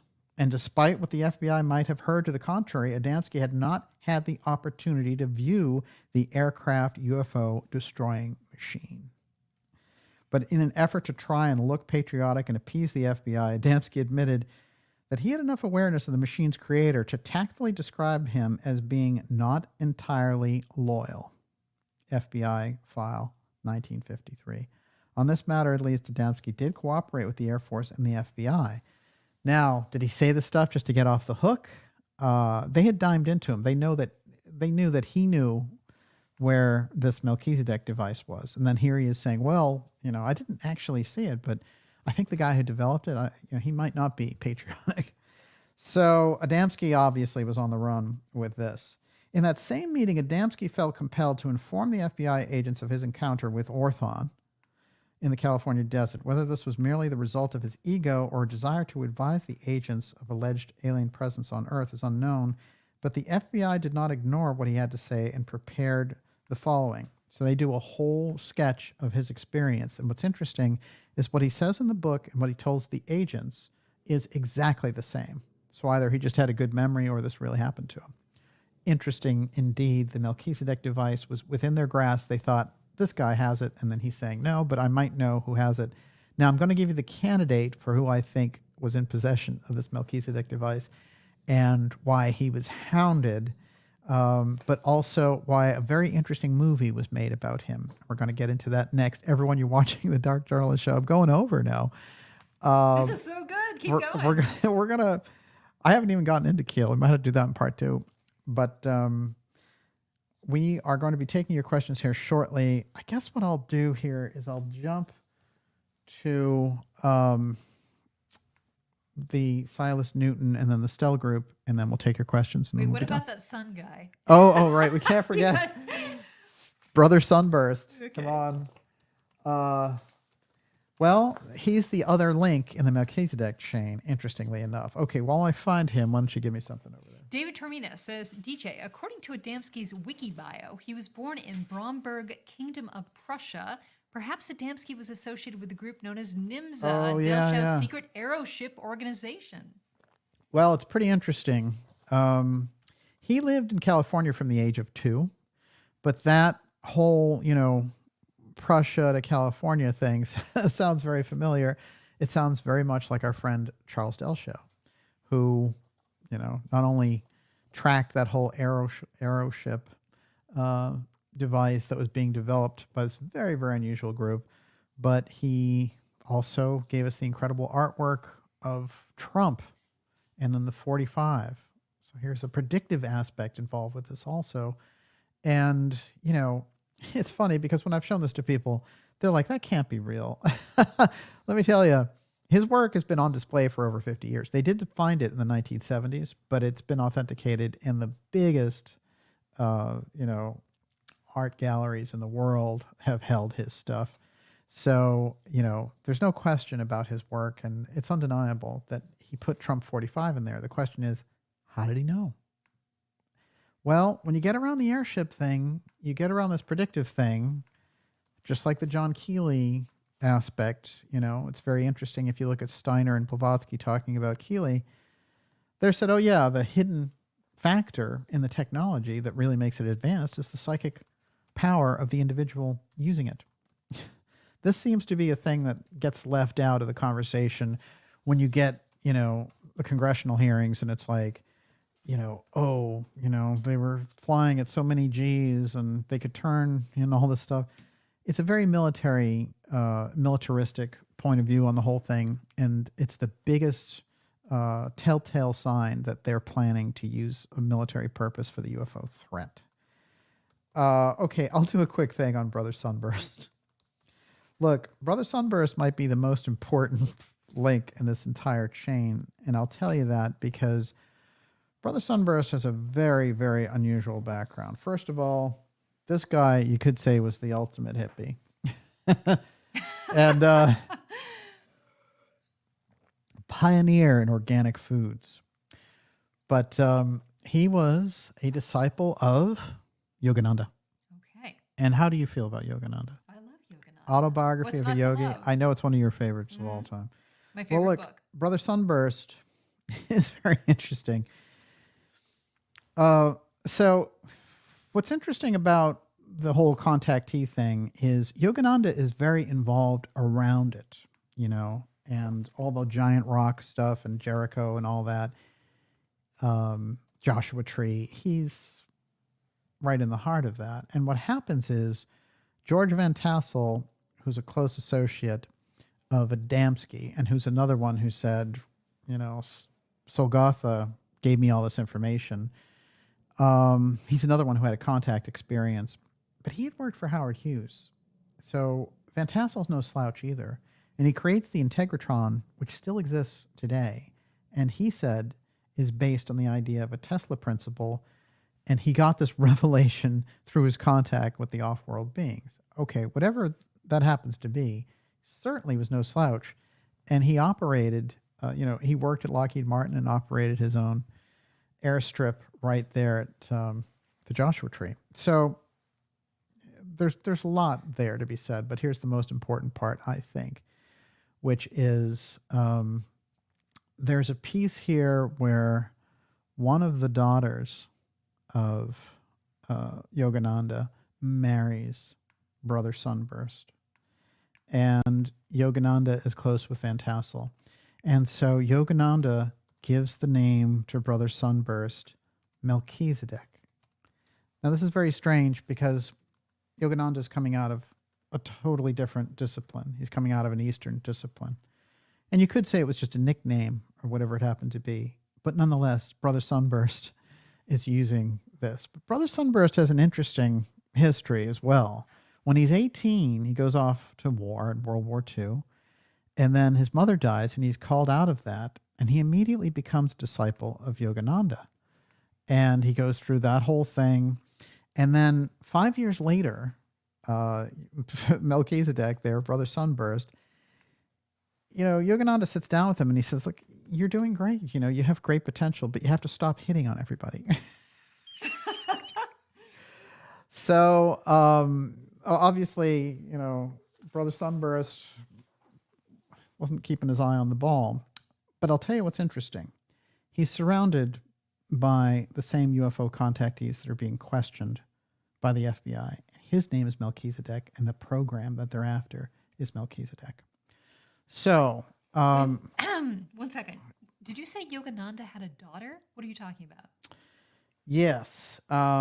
There's a whole piece about Yogananda, which we'll get into, but what happens basically is that one of his disciples marries a daughter of Van Tassel, but he has the relationship with her first, and he's with her for 4 years. So she eventually goes on, and she is with Van Tassel's daughter. Now it's interesting because Sunburst has a few interesting qualities of his own, which he will start the most important organic development. And by the 1970s, that process will be worth over $150 million then. So, if you're looking at it now, that's almost $1 billion. Somebody was definitely behind Sunburst, and he was more important. Remember, this guy is coming out of nowhere. And so we're looking at an unusual thing that's going on here, which is Sunburst has, incredible access to this, and he's creating these different communes and this whole organic farming thing so that his products become one of the most important of the whole, back to the earth movement. And he's profiled in Time magazine and everything else. Now, here's what's interesting. When we get into Brother Sunburst, I'm going to read his background a little bit here as we get along. Miss Olivia, I just wanted to mention, we have someone in the ideas room named Jazzinger A, who says, I knew Brother Sunburst, and some of his devotees have his book. Wow. What did you think of him? We'll find out. Ask the question. All right. His book is Return of the Ancients. Yes. And he had a whole thing that was quite fascinating, too, about Lemuria and Mu and all the rest of it. So he was tapped into this whole Atlantis mystery school piece. But remember, 5 years on, he's a Yogananda student. So, there's a huge crossover going on there. And we have to remember also that Yogananda is giving him this, name, this kind of magical, saintly name. But that's the same name of the program. That's where it becomes interesting in our dot connecting spectral. Yes, what do you got? Cool. Okay, well, where do I want to go with this? Uggy, or Uggy, Gurdjieff's Beelzebub spent a lot of time on Mars. Do you think there's any relation to Tesla's belief that the transmissions he detected were from there? Yeah, there's a lot to say in relation to Mars, actually. So what I will say is that when Casey is questioned about, has there been, kind of physical life on other planets, and has there been life on Mars? And Casey stops for a minute and he says, at present, no. At present. Okay. So were they there before? In Steiner's work, he talks about all these developments, and he talks about Buddha being crucified on Mars. Well, in what body is he doing this?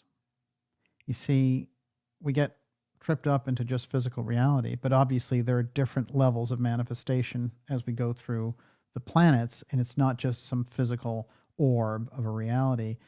It's a whole cosmic scheme involved with this. Yes. Keep going. On that note, Blazon River, what would or will Elon gain from UFO disclosure? Since we're talking about Mars. Well, he won't. He's been told to keep silent about it. And he comes through and always is saying, oh, yeah, aliens would be great, but there aren't any. You know, I've looked, you know. Let me tell you, with Starlink and with SpaceX, they've seen all kinds of UFO activity. They know all about it, and he's joshing everybody. As he joshed today when there was a tweet out there where one of these influencers were saying, you know, they stopped the missions in 1972 because of the economy. And Elon was like, that's right, you know, they didn't have the money to do it. No. Here's what I've pointed out and is on record. One, if you go back into that history of the Apollo missions, they had already done it. And they had already set aside, as a matter of fact, they'd paid in advance for 4 more manned missions to the moon. That whole process got short-circuited once they realized, oh, we can develop a secret infrastructure. Nobody needs to know about it. And, you know, we'll still budget it billions of dollars every year. And that opens up the chasm between the regular society and this breakaway aspect we're looking at. Look, this is a fact. You've been off of manned missions for 52 years, and suddenly you're going to go back? That doesn't make any sense. The last major mission that we did, remember the manned program, that's Kennedy's brainchild, sending somebody into space, humans into space. And they did it with Challenger. When they sabotaged Challenger, that's the final assassination of Kennedy in a sense, because they take his work of going into space, manned missions into space, and they take them out completely. So, but the SpaceX comments are a farce, you know, as far as Elon goes, because he knows all about UFOs. That's ridiculous. All right. Some background on Brother Sunburst. Real name, Norman Paulson. Mm-hmm. Born 1929.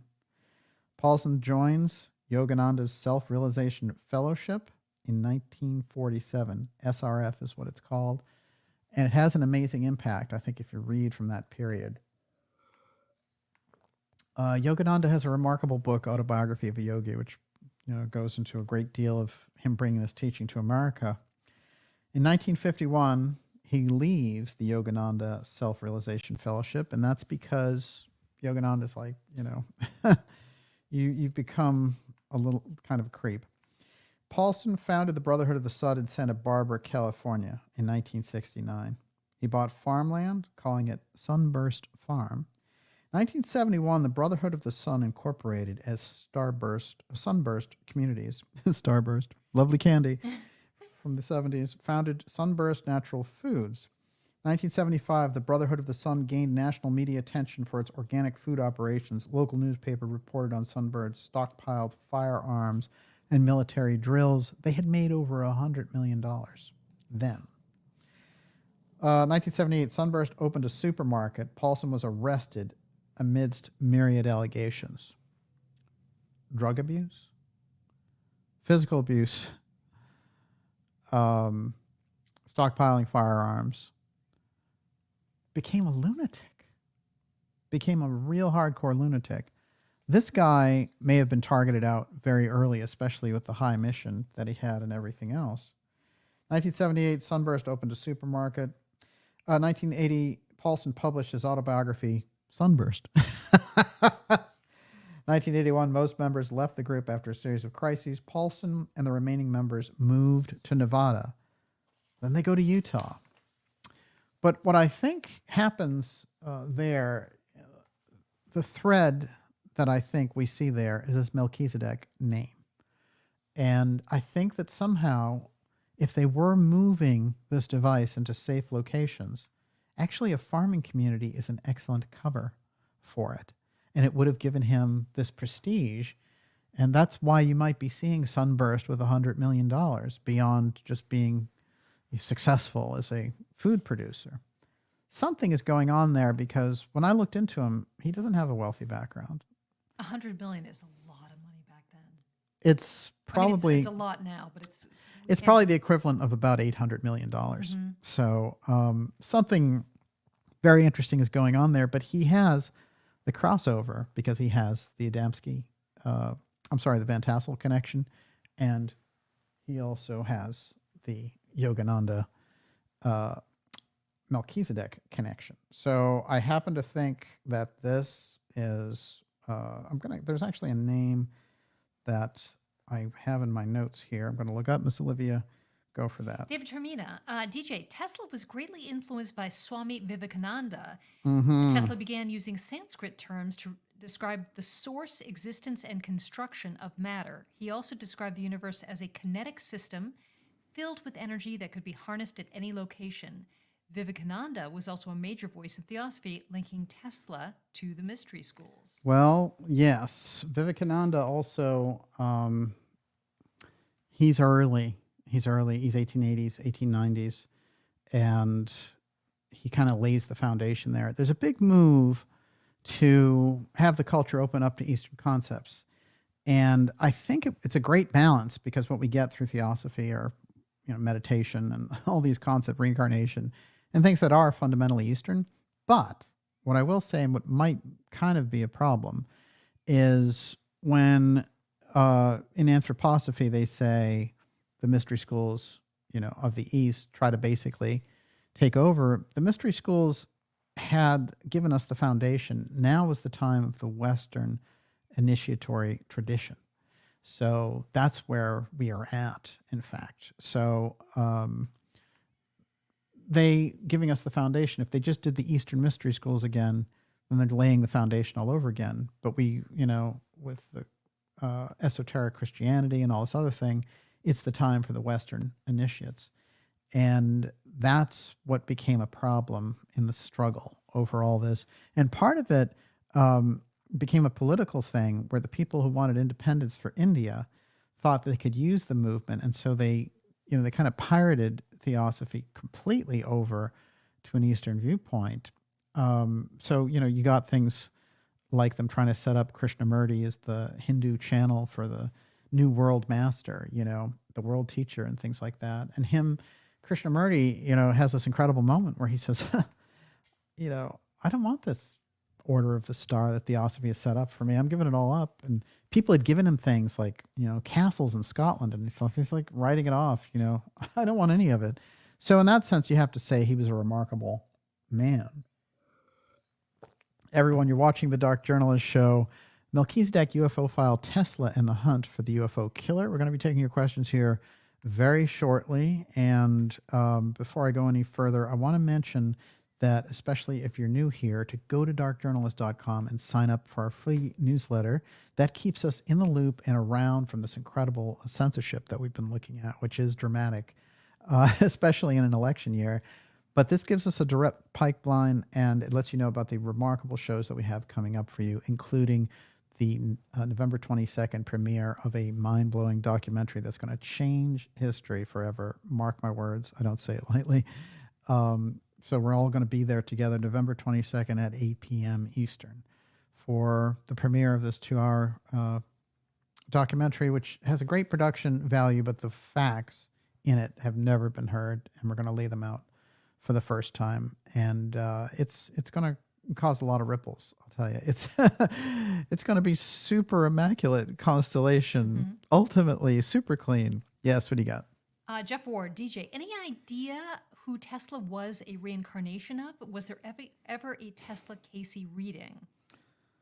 Well, there was, but like the reading for Edison, it's lost to history. And this is very interesting because Casey gave him a reading and he gave Edison a reading. Edison was actually a ranking member of the Theosophical Society, as was Gandhi, by the way, under the tutelage of Annie Besant. And so that whole thing, the whole overlay of the mystery schools with these movements can't be missed. And, when it came to the Tesla reading, Casey was traveling and he was in Ohio, and it came up that Tesla knew he was going to be there, and he did it. And Edison, apparently almost jealous that this connection had happened, booked a plane to go see Casey and get a reading. Both those readings disappeared. So whatever Casey had to say about Tesla and his work and Edison and his work are lost to history. Somebody has it, probably somewhere in the Tesla or Edison archives, but I think it is significant in that sense. Yes, what do you got? MG, DJ, in Brazilian theosophical tradition, it is said that in the 1950s, Melchizedek, or the king of the world, would have broadcast his word to the world if the nuclear tests ceased. It is also said that in 47, he was endowed with the power tetragrammaton. And also, MG, DJ, is this connected to Michael shooting down Lucifer's crown jewel? Oh, well, that is very fascinating. I wanted to go back and give you the death date for Paulson because I was searching for that there. But look, I will say this about Tesla. He understood the mystery school influence. There's no question about it. You know, and in terms of his past lives and things, yeah, wouldn't we like to know? But you also get the impression there that that's somebody so out of, you know, think about it more as a reincarnational thing. Not that he's a physical alien, but that his soul, you know, had gone out to these other systems. Casey talks about how we reincarnate through, you know, these different planets and then come back to Earth and reincarnate physically after learning the lessons, kind of like schoolrooms, as I mentioned. So that's the cosmology. But what he often talks about is Arcturus as the door out of the system after you've mastered all the lessons. You know, a lot of these ascended masters can pick up their body or put it down after they've learned all the ins and the outs of the Earth dynamic. And so that's, you know, so much of the tree of life and these things, those early teachings, they're trying to convey that. It's very interesting when Steiner talks about the Philosopher's Stone. You know, he said, look, the whole Masonic tradition that as we know it now comes from Count Cagliostro. And Cagliostro's mission was to show people who were dedicated on a mystery school line that they could live 5,527 years. That's the whole longevity thing around the Philosopher's Stone. And when you think about this with the things that are said about Cagliostro, you can see there's a tradition out there to smear the things that the elites know in relation to these deep, deep mysteries, indeed. And so the thing about Paulson, I do want to mention his birth date, or when he died, actually. But he was married to Van Tassel's daughter for 4 years. I think that's what you were asking earlier. Mm-hmm. He was married to Van Tassel's daughter, and he was a 5-year devotee in the Yogananda's commune, and Yogananda gave him the name Melchizedek. That is the thread that we were looking for earlier. I hope that answers that. Okay, everyone, you're watching the Dark Journalist Show. Deep, deep tonight, Melchizedek UFO file, Tesla, and the hunt for the UFO killer. That's a device, not a person. We're going to take your questions. I'm just going to read 2 brief things that have to do, again, around this piece of the ability of that machine to take down UFOs. I want to get into the nature of UFOs and offer up a few options, let's say. Okay, we'll start with this. I often go back to some of the work of the Stell group and the Ultimate Frontier. And Keenanger, who led the group, he became like a sunburst guy. He lost his hand on integrity. But for a while, if you go into his history, actually, he was the son of a single mom who used to go to the Lemurian Fellowship. She was a regular member, and Dr. Stell ran the membership. Stell became the name of the community that Keenanger founded, but he took all the knowledge, and a lot of people from the Lemurian Fellowship were like, hey, you know, you're blasting out all of the secret stuff that we have. But he became kind of a cultish type figure. But he let out a few interesting things, and I still think there are a few interesting things there in the book, Ultimate Frontier, aside from his many, you know, wives and things like that. Okay. So someone asked him a question about ADAMSKI. They send him the question. And so secretary writes back and says, Koeninger smiled at your first question regarding the brotherhoods and their retreats for their flying saucers, and said that there are isolated places in the world which are safe from detection, and the brothers know where these places are. That's where they keep their UFOs. These are the brotherhoods now that he's referring to. He's not saying space people at all. So Koeninger wanted me to tell you that although he's heard of ADAMSKI, he was not completely familiar with his experiences and couldn't comment on them. Now, what's interesting is when he talks about, in a series of books called Observations, Koeninger will say, look, you know, they've been keeping this advanced technology on the Atlantean side inside of the schools since 20,000 BC in Atlantis. There is a competing vision there, and there's, you know, there's so much crazy stuff about Mount Shasta, and yet it cannot be denied that over and over again these stories of an advanced group that went into Mount Shasta kind of ricochet and make the place, you know, even the Native American populations around there find it as a very holy environment. And the idea that like an advanced Lemurian group went there and created Shasta, I don't think that you can completely dismiss the idea that there's a group that kept the technology over time. And I often use the Ezekiel story where they're asking Casey, you know, can you describe some of these Atlantean craft that you're talking about? And Casey says, well, you know, that whole wheel within a wheel thing, like it's the same thing that Ezekiel was describing, but that was a much later date. They're the same craft. So he's suggesting there that in 1200 BC, I think it's older, but Ezekiel around 1200 BC, you know, he still has the technology from 10,500 BC. How do you explain that? Somebody had it, and they were still operating it. If you can snapshot Casey's reading on that and just say, he's saying the vision of Ezekiel is an Atlantean craft. Well, you know, the Amelius group kept the technology and used it for good purposes. So for him to have this wholly transformational experience with the technology is not out of the question at all. It's not an Ancient Aliens thing where, you know, this has become too much of a pat thing, chariots of the gods, and I love all that stuff, but it is also overused, just like Anunnaki and all the rest of it.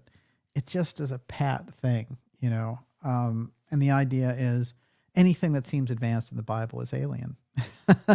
There's a great book by Morris Jessup where he points out incidents that he feels are about an advanced technology introduced to our regular, you know, kind of flock keeper peasant communities in that period.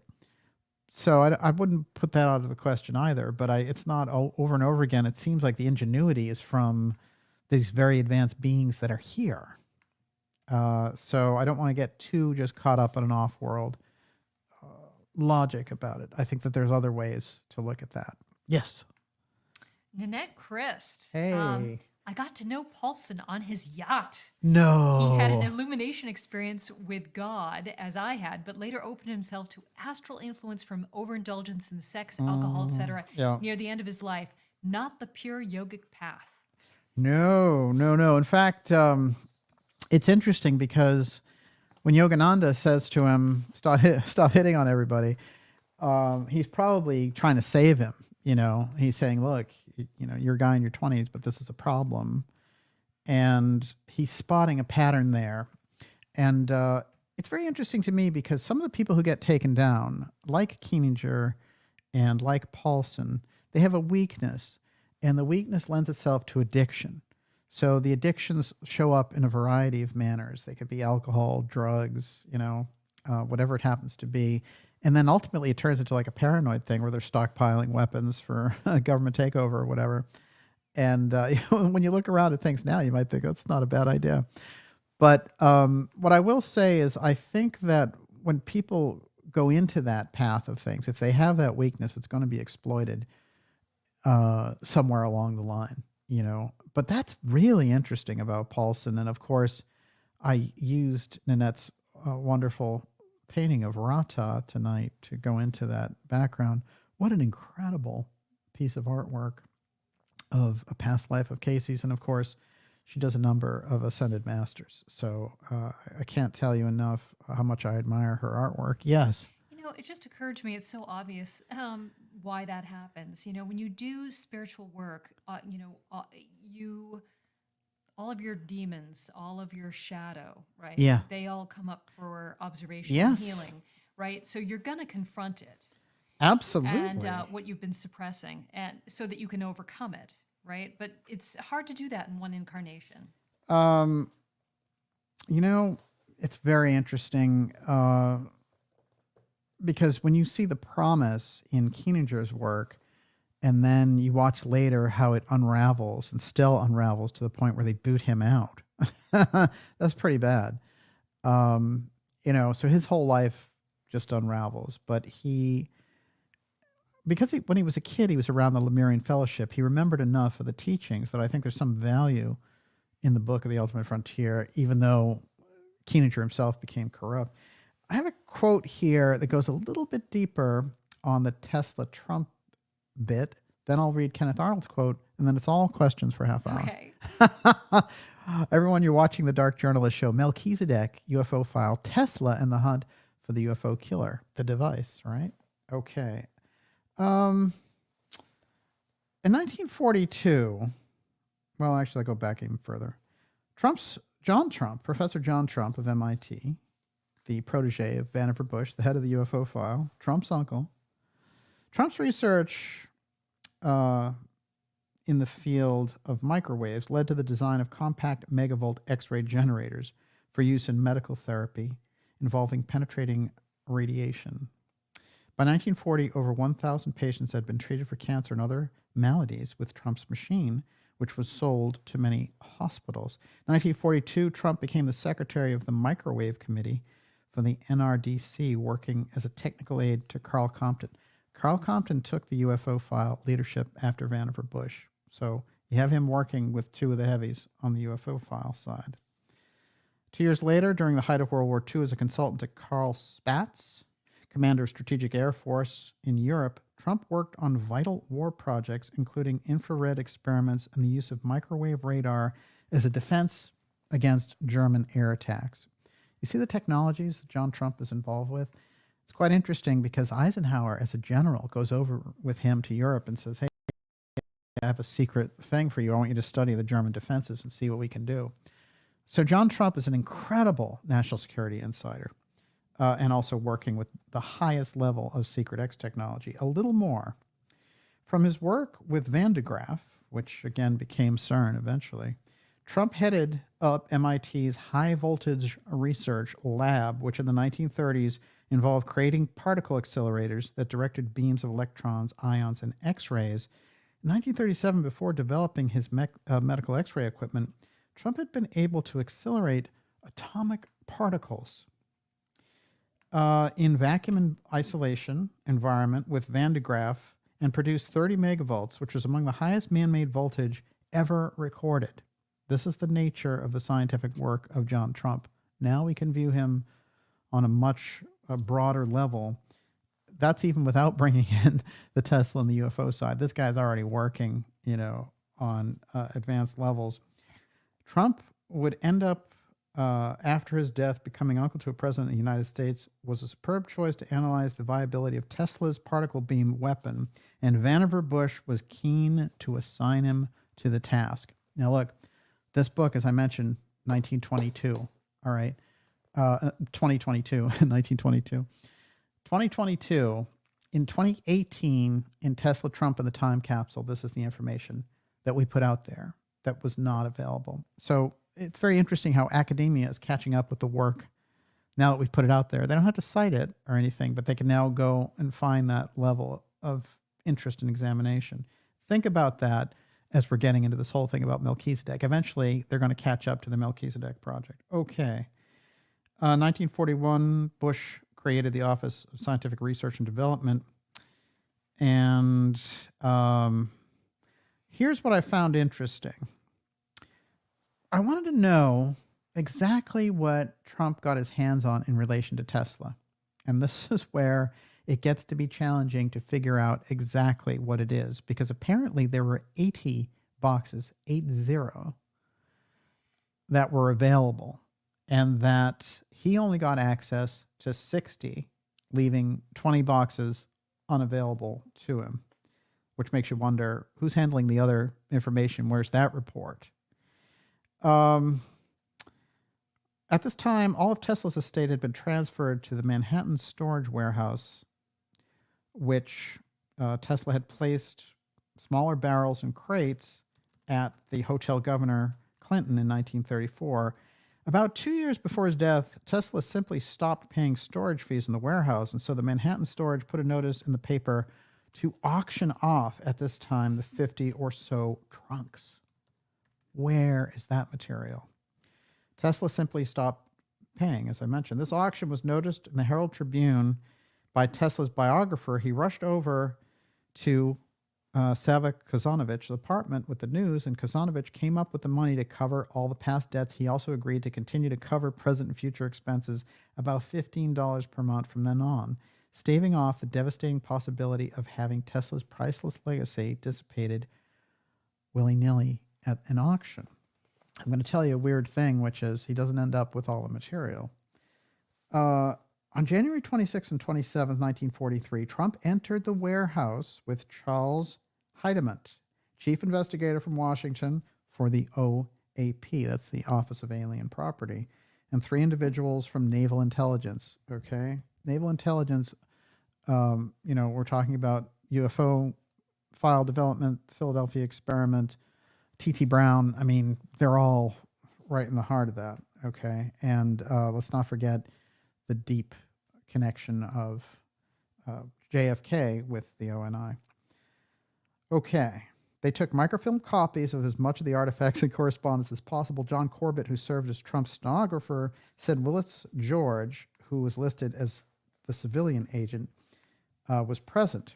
Willis George was not just a civilian agent, however. He was working for Naval Intelligence. He was also a spy for Wild Bill Donovan of the OSS. The OSS becomes the CIA. So the CIA has a presence there at the unboxing of Tesla's information with John Trump. There's no question around it. We could be looking at the original split here in the material. Most people call it burglary, but when it's done for Uncle Sam, surreptitious entry is the preferred piece of verbal camouflage used to mask U.S. government breaking and entering operations. George proclaimed on the back cover of his book of clandestine operations, aptly titled with that euphemism, an admitted cat burglar who stole documents from foreign diplomats for the government. There's little doubt that George was chosen because his talent for picking locks for most likely Tesla's various trunks and for Tesla's safe for reasons of national security. They go on there to say of the 80 different boxes, John Trump only gets access to 60, so there's a big discrepancy of 20 boxes. In the middle of all that, when we think about this in relation to what John Trump said at the final interview, over 13 hours of this interview, where he says, what they wanted to know about, the FBI asked me, the thing that you need to find out, that machine that pulls down flying objects at a distance, it's the same thing the FBI harasses ADAMSKI over later. That's the Melchizedek UFO file. And with that, Miss Olivia, you're up. Man, this is juicy. Okay, Nanette Chris again. I heard from a friend, DuPont scientist on the Tesla project, that the KGB got into the New Yorker even before U.S. intel. Some Tesla records recently recovered in his homeland. Yeah, you do hear about this once in a while. There were complaints by the family, and then we hear about trunks. This is interesting because the boxes report in this National Security Author's overview of Tesla and the Cold War predates all the scuffles over the trunks. So you already have a problem with the 60, boxes versus the 80 boxes. So the 20 that just got looked at by somebody else, probably this OSS guy who was working for Wild Bill Donovan, who was kind of the, the wild man for our government, who eventually migrated the OSS into the CIA. So they've had the access there very, very early on. And I think later the scuffles over things are kind of superficial. They know that something's missing. They just don't know. They don't have a full accounting on the family side. And they have things over there, in Serbia. They had the museum and everything. But they were like, I saw a documentary where, this guy's walking around with the camera, questioning them. And they're like, oh, no, this is missing. That's missing. This is missing. So they know that they don't have the whole thing.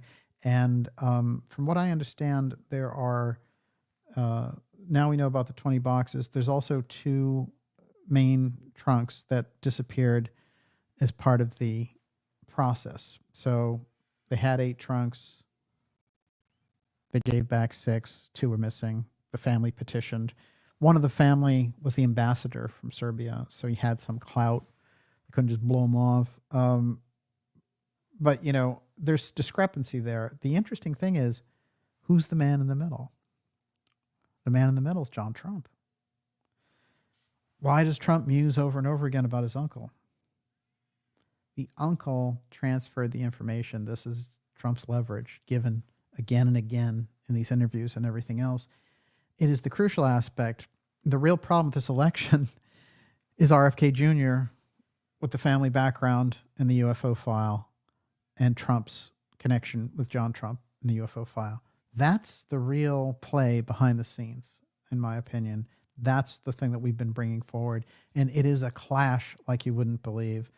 And that knowledge, when they get together, as I said, in the Arizona get together, that huge event in August where they shook hands and said, we're going to work together, that had to send shockwaves, ripples through that deep state operation. Because they're like, we killed his dad and, Trump, we've dealt with him. We try to play shadow work with him during his presidency, take him out and say he was a puppet of Russia. And, so they know that these guys know where the bodies are buried in the deep state. It's a huge clash. I can't describe to you the clash of this election that goes far beyond, what you're seeing on the surface. Oh, there's women's, issues, or there's reproductive rights at the center of the campaign. Let me tell you, these are all surface level things. And on a surface level, the economy is the main driver. I wanted to point this out. Nobody seems to have got this report. This just came out today. I expected it to be splattered everywhere, so I'm going to splat it. Monthly job creation in the U.S., okay? It's supposed to average about 200,000 jobs a month. That's the way that it goes. How many jobs did they create from the Biden-Harris administration last month? 12,000. Look at that graph. Do you see that graph? Look at that. See the job creation? Look at that job creation. Pathetic. That is almost reverse. So that's disaster. It wasn't mentioned. They keep saying, hey, the stock market's great. Well, yeah, it's very easy to just invest and tell people, there's going to be an endless money chain from the Fed, so keep investing, keep that high. But that doesn't represent anything. It can crash any time when they pull their money out. What you see in job creation, those are really hardcore numbers. The clash in this election I put forward is the Trump-Kennedy alliance against this machine, which is a censorship machine, which will bring down America through censorship. There's no question. And they're a turnkey totalitarian system, and they've got Kamala ready to go for that purpose. Yes, Miss Olivia. Kate, Trump recently said he's going to build an Iron Dome over America if he's elected. Yes. Well, look, Trump knows all about what was going down with SDI and Star Wars. Star Wars in 1983 was announced by President Reagan. It shocked everybody. He said, I've got the Strategic Defense Initiative. This thing can shoot missiles from the sky. It makes nuclear weapons useless. I'll share the technology with the Russians, which is a weird, that's a Kennedy kind of move. And he's building it and building it. But behind the scenes, he's talking to Gorbachev, and Gorbachev has confirmed this now. It's not a theory, about UFOs. And if they attack us, will we work together to fight them off?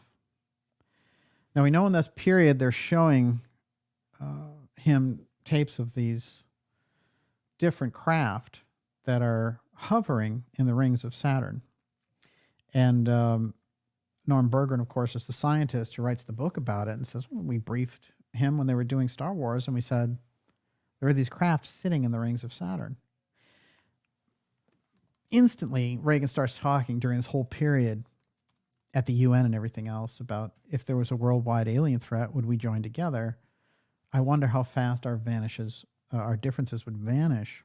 This is very important, I think. So, we're looking at a kind of remarkable switch over there of what's taking place. They're showing Reagan this stuff.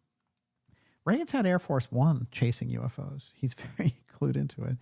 He's also very deep into the work of Manly P. Hall. And, his wife studies astrology and uses it to help guide his career. These people are very plugged in. So when it comes to the whole Star Wars thing, the idea was you'll create this dome and there'll be no way to penetrate with nuclear weapons. But apparently, if you go through the Corso material, the reason they developed SDI was to take down UFOs, right? And it was a deflection device. The fact that Trump is talking about this, the initiator of the Space Force, shows again, I want the UFO file back under executive control. And this is the position that Kennedy took.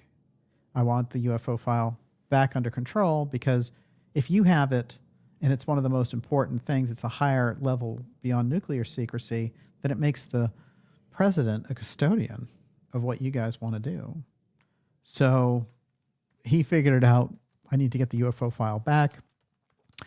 November 12th, before his assassination, 10 days before, he sends the memo to the head of the CIA and says, I want all the high threat cases of the UFO file delivered to me. I'm going to make a pact with Russia that will share this information with them so they won't mistake one of our, a UFO for one of our craft hovering over their nuclear facilities. It's a totally practical approach. And this has a lot to do with Kennedy and his meeting of Lloyd Berkner there at the end. Remember, that's exactly where Kennedy is heading on that final day. He's going to the Trade Mart to give this incredible speech with Lloyd Berkner, but nobody knows exactly what was going to be said. The thing that they put out that was going to be said is ridiculous. What we do know is that Berkner said after he died, after JFK died, he said he was going to give a staggering, a speech with staggering international implications with me at the Trade Mart. The whole thing is lost, but what was it that Berkner was the head of? He was the head of the Robertson panel, which is the first major UFO investigation. So, there are levels and layers there. Yes, Ms. Lowe, we'll take a couple more. Also, kind of like the Red Sun Project, an alleged joint mission to Mars that was undertaken at the end of Apollo. There are hoax videos alleging to be from the mission, but there's also some real evidence. Oh, no question. I don't doubt that we got to the moon. I think the problem there is that the way that they described it in the beginning doesn't make a lot of sense. So there are problems about, one, how we got there, and two, what happened when we got there. And I think those are the substantial lies around the Apollo missions. Once you stop going there for 52 years, you have to also wonder, were they warned off? Is that why that whole process went secret? It's unknown, but I'll tell you one thing. There's no way in hell that they would have ever stopped those missions. They had already paid for the programs for decades to set it up. Why would you suddenly stop? It doesn't make any sense. I'm going to do a couple of interesting quotes. One is from a book called The Melchizedek Connection, which is a novel by Raymond Fowler, who did the Betty Andreasson case. But first, I'm going to read this quote from Kenneth Arnold. And I'm going to bring up an unusual thing here, which is that Kenneth Arnold said in his own life around the UFO file, and then in all of his investigations, for some reason, disabled people show up out of the blue. And he points this out, that it's such an extraordinary happening that he is curious about what that pattern is all about. And I think it's interesting. You know, Frank Scully, for example, most notably had one leg. Billy Meyer, who's famous as a contactee, whether you think his story is real or not, had one arm. And then here in the middle of all this is our friend Kenneth Arnold talking about, you know, this very unusual pattern. Well, he describes another interesting pattern that I've also found in other abductee cases. So what happens is he gets hired after he sees all these incredible craft, and there's a great artist drawing, let me see where I put this, of those craft that he saw. What's interesting is he describes 9 craft. It's a huge armada, as it were. And what he says about it is quite fascinating. He says, you know, I was upset. It made me upset. And then when I got down on the ground, you know, after I landed the plane, I was still upset. I said, you know, something big must be going on. What is this? So he was freaked out immediately. And then he gets called by a magazine editor after he gives all these press, you know, statements about it. And he says, I have this incredible case going on in Maury Island. And the couple of guys saw a UFO down there. It was donut-shaped UFOs, and some slag came off of it and burned, you know, the guy's son's arm and injured his dog, you know. So they sent him down there, and all kinds of weird things happen to him when he shows up down there. And one of the most crucial things I think that happen is instantly military intelligence wants to know what he's doing there. So, you know, he's like, well, I got hired to come down. I'll work with you guys. You know, I'm a pilot. I got hired to come down here and investigate, kind of like a private eye. And so they meet with him, and he starts talking to them, and he says, oh, yeah, the guy's coming over here now with a box of the slag that he found on the ship. And both of the military intelligence guys lose interest immediately. As soon as they hear, they just drop all interest. And he's like, what's going on here? You know? And then he notices that one of the military guys has a scar on his face. And he says, isn't that interesting? One of the first people who came up to me, who was from the military and wanted to talk to me about this, had a scar in kind of the same place. And just to make it even stranger, when I was looking into these different abductee cases around the same era as ADAMSKI, there are a number of them where after the people encounter these human-looking ETs, you know, there's one where there's an interview with a waitress at a diner, and she says, well, you know, it's very interesting because the woman was here and she was strange enough, but the man she was with drew on a scar, and it was the same place and on their right cheek. So there's a lot of like ins and outs and patterns around these stories that might open up if they were studied in a different fashion. Yes. What do you got? Doc Roswell, USAF Tool Lake over-the-horizon ultra-high-power long-range radar near Mount Shasta, just monitoring Shasta UAP activity, or a UFO killer? Oh, well, see, you're getting in the right direction now. And I would say the unusual activity around Shasta, you know, if you go and you look at the original theosophical literature by Philos the Tibetan, the whole thing is about, I think this is where the foundation of the Shasta stories came from, because all these survivors from Atlantis go directly into the mountain. Now, later people were saying, well, Lemurians went into that mountain.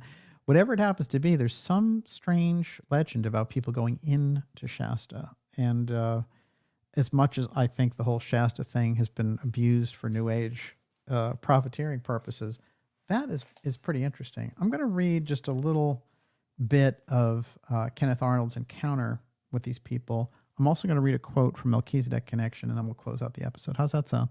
Sounds good. There's great stuff I know I won't have time to get to. Well, we're going to do part 2. Maybe we can save them too. Melchizedek UFO file. This is the Dark Journalist X Series 179, Tesla, and the hunt for the UFO killer. That's a device, not a person. Okay. So this whole encounter happens, and Kenneth Arnold finds that the whole city is booked when he's going to meet Harold Dahl, who had the experience. And he goes into this one hotel, and the guy says, "Oh, there's a room already booked for you." It's very Twilight Zone-y kind of thing. It's like, really? He goes, "Yeah, it's under Kenneth Arnold. Here's your key." So, all right, he goes in there, and then he's there, and he gets a phone call, and the person says, at 8:45, you stopped, you got a pack of cigarettes. At 8:47, you walked outside a movie theater. At 8:50, you got a cup of coffee. You know, like he's giving him a blow by blow of everything that he's done since he arrived in town. So he knows the surveillance is deep, and he's like, there must be a transmitter in this room. But the advanced kind of surveillance of Arnold the minute he shows up for this case, I think is a big giveaway. There's so many weird things. It's the first Men in Black case, of course, and the people who show up for Dahl are small and look Asian.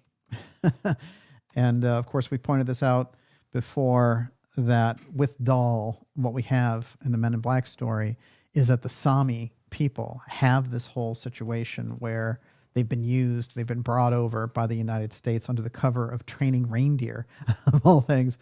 And the Samis are quite fascinating. I've mentioned Renee Zellweger is a Sami. And so we've got something kind of fascinating going on there. If you go into their background, as we've done on a number of occasions, the shamanic background of the Sami is remarkable. And the whole idea is that they were experts at astral projection, and that the Men in Black cases, the first Men in Black case, the Harold Dahl case, is these astral projections because they act so strange around Dahl. And a couple of other interesting things about the Arnold case. He does this whole interview with Dahl, and Chrisman, who's the other person involved in this, he owns the boat. Fred Chrisman, of course, has a very unusual deep state history. But after a little while, like after a week or so, Kenneth Arnold's like, I want to go back and see Dahl. You know, I want to weigh this whole thing out again. And he shows up at Dahl's place, and it's all covered in cobwebs like nobody's ever lived there, basically. And he's like, I was just here a week ago, and the place is brand new. Like, what is this? So there's a lot of switching out of things that happen. And what happens eventually is Harold Dahl is forced by these Men in Black characters to recant the entire thing about seeing the donuts-shaped UFOs and the slag and all the rest of it. And they say the reason they get him to recant is they say, if you don't, we'll grab your son. And he's like, you know, I'm sticking to the truth. So they grab his son. The son disappears for 3 months. And he shows up in a place in Utah at the age of 15, 3 months later, doing dishes, not remembering anything. So the kind of pressure that they were exerting around the early UFO cases should be a sign that they didn't have a total handle on the apotheum side of this, and they did not want it getting out by any stretch of the imagination. It wasn't just, hey, you've got an off-world flying saucer going on. There's something else going on here. I mean, that's bad enough, right? But this is something else. Now, it's interesting because he recants, the son comes back, and then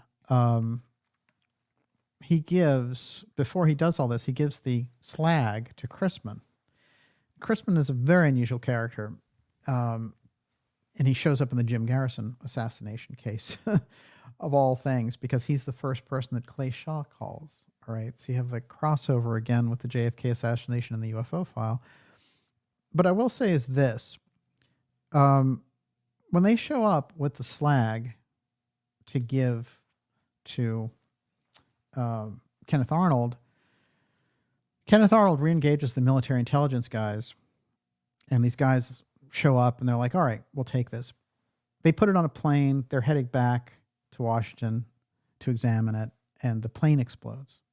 And it's a very weird explosion of the plane, as well as people who were watching it saying that there was a guy standing in one of the parachute doors and he couldn't get out. Even though he's just standing there, they were like, why doesn't he just jump? So something very strange was taking place, and the plane goes down. So the slag is gone. Harold Dahl recants. You have this weird thing about the Men in Black, and then you have Kenneth Arnold's very strange memory. Now he's seen all these craft going over Mount Rainier. Then he shows up in the middle of this story a couple weeks later, and all these people are treating him like, he's under surveillance, or they know what room he's supposed to be in, etc. It lets you know that there's a separate force operational, and this is the part that I think when we get to the Expertech thing, it's very important, because their levels of obfuscation are off the charts. And if you think that these stories are off the charts, the Immaculate Constellation nonsense, the super clean Immaculate Constellation, that is an entirely, the whole operation is run by the same Expertech group. There's no question about it. Yes. JLLUNM. There was a rumored particle beam weapon developed by U.S. Laser Beam. It's used to guide the particle beam to its target. Can just use particle beam since it moves through air like spark jumping. Doc Roswell says it's not a rumor. They launched and successfully tested a prototype particle beam into space called Project Bear. Beam experiments aboard a rocket. And Jacqueline Diamond says Raytheon has that device that can take UFOs down, among other things. None of such are good. They take defense weapons and go offense on the world. Isn't this interesting? It reminds me of a story of technological development that we never get to hear about steering asteroids. And the technology was developed because the idea was we're going to need to be able to steer these asteroids. If something gets too close, we need an asteroid protection plan. And instead, what they've been able to do is aim the asteroids at people they don't like. And we've seen some weird stories about, factories that were destroyed in Russia and all this kind of stuff, these meteorites coming in like kamikazes. So something is going on there. The Rod of God technology also has some aspect of this Melchizedek program. And I think the more we get into the Melchizedek thing, we're going to find out that in John Trump's time, they were already, in 1943 with the Tesla thing, they were already clear that somebody else had this in their possession. And that Tesla had it for sure, and that somebody else, either he had given it to somebody or, it got transferred around somehow. Somebody else had it. This is the thing that they wanted. If you fast forward 10 years later, it's the same thing that they're after with ADAMSKI. Those are in FBI files. It's not even, like he said it and it's a claim in a book. The FBI themselves are on record looking for this thing. And I think later when you get into Fowler had done a very incredible job of collating different... He was from Massachusetts, but he was a great UFO writer, and he did the Betty Andreasson case. He's still alive. He's in Maine. Is he still alive? Yep. Oh, interesting. He must be like almost 90, I would imagine. His heyday was in the 70s. And the only thing I can tell you is his impression of the Betty Andreasson case it has all this religious imagery. Andreasson is born again and all these fantastic things in her life. She's a very interesting, wonderful character. She was psychic herself.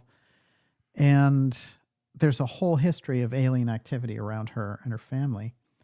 Well, what's weird is in her case, all of the Greys and stuff, they all take on religious robes, and they all are like, here's the ancient one, and they're like, here's our Bible and stuff. So they're getting her, based on her born-again Christian piece, to believe that they're an extension of that. After he writes that book, and it's a huge success, then he writes Andreasson Legacy.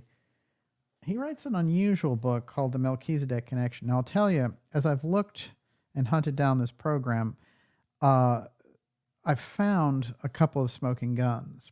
But what I think is interesting is the connecting the dots from the outside of people who may have heard of something. That's where I think we get the Fowler book. And I'll just read briefly.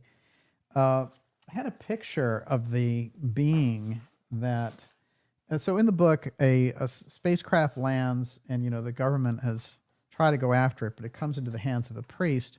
And so the alien in question, he's Melchizedek, and the priest is convinced that he's Melchizedek.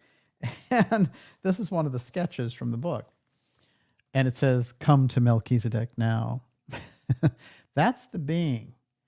And he's unusual. He looks like he's from another time, but he also he's just about human, but there's something a little bit unusual about him. So he has all kinds of telepathic powers and all these different things. And they become convinced, oh, this is actually Melchizedek from the Bible. So there's a couple of interesting little hints in this novel here that Fowler wrote about Melchizedek. Then we'll take 2 more of your questions, then we're out. Everyone, you're watching the Dark Journalist Show. This is X Series 179, Melchizedek UFO File, Tesla, and the hunt for the UFO Killer. That's a device. Okay. Now, there's 2 really good sections in here, but where they quote, yes.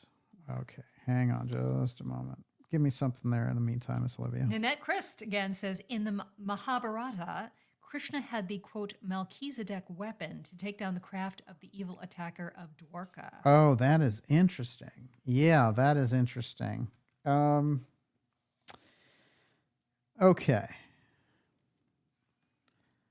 So they're talking back and forth, the priest and someone else, about whether this could really be Melchizedek. And they say, some of the images of buildings this man has recorded within his mind, curiously enough, there are historical gaps as if one were taking broad jumps across pages of time.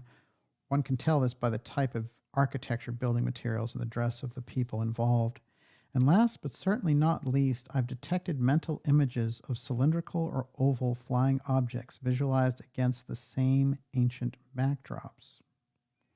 So they've got Melchizedek in this ancient time and UFOs flying around. Father Pat pushed his chair back, and it made a scraping noise and broke the tension. Harold, I feel I must interrupt. My tongue is getting quite sore from biting it. I think your last statement may be logically explainable. Perhaps all of the PSI detector picked up has been projected against a mental, not a real backdrop of ancient times. This man was sick, feverish, and probably hallucinating. Let's face it, he's like yourself. And so what they're doing is they have this device in the book where they can read, he can project his thoughts, and they're seeing all these weird craft, but in a biblical period. So just a little more when they start to say, well, who was Melchizedek? Like, what do we know about him? And so they quote a few interesting things from the Bible that I think do give us a hint of where the name of the program comes from. Father Pat scanned the pages until he found the correct verse in the Bible. Melchizedek, king of Salem, brought forth bread and wine. He was the priest of the Most High God. Father Pat glanced at each verse in question. As he does indeed, I'm familiar with this, but what are you saying, Harold? Does the Fatima rhyme refer to the priesthood of the order of Melchizedek? What is the Fatima rhyme? He asks. Are you ready? A priestly order holds the key to this poem of prophecy. That's directly out of the Fatima prophecy. Well, the priestly order is the Melchizedek. That's the school of the prophets. And holds the key to this poem of prophecy.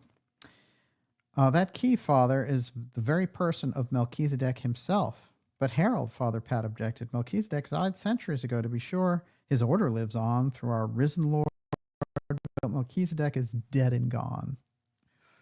A strange look came over Harold's face. A weird knowing glint appeared in his eyes. He reached over and took the Bible from Father Pat, and he turned onto the pages in Hebrews. Quote, read these verses.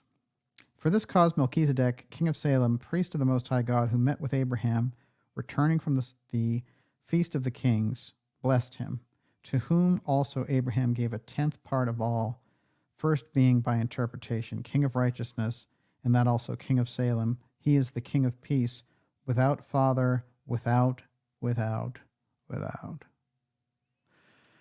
So, those are actual verses from the Bible, and then the Fatima quote is in there. Now, Fowler in the introduction of the book says, I was influenced to write this by the Betty Andreasson case and these other cases I was getting.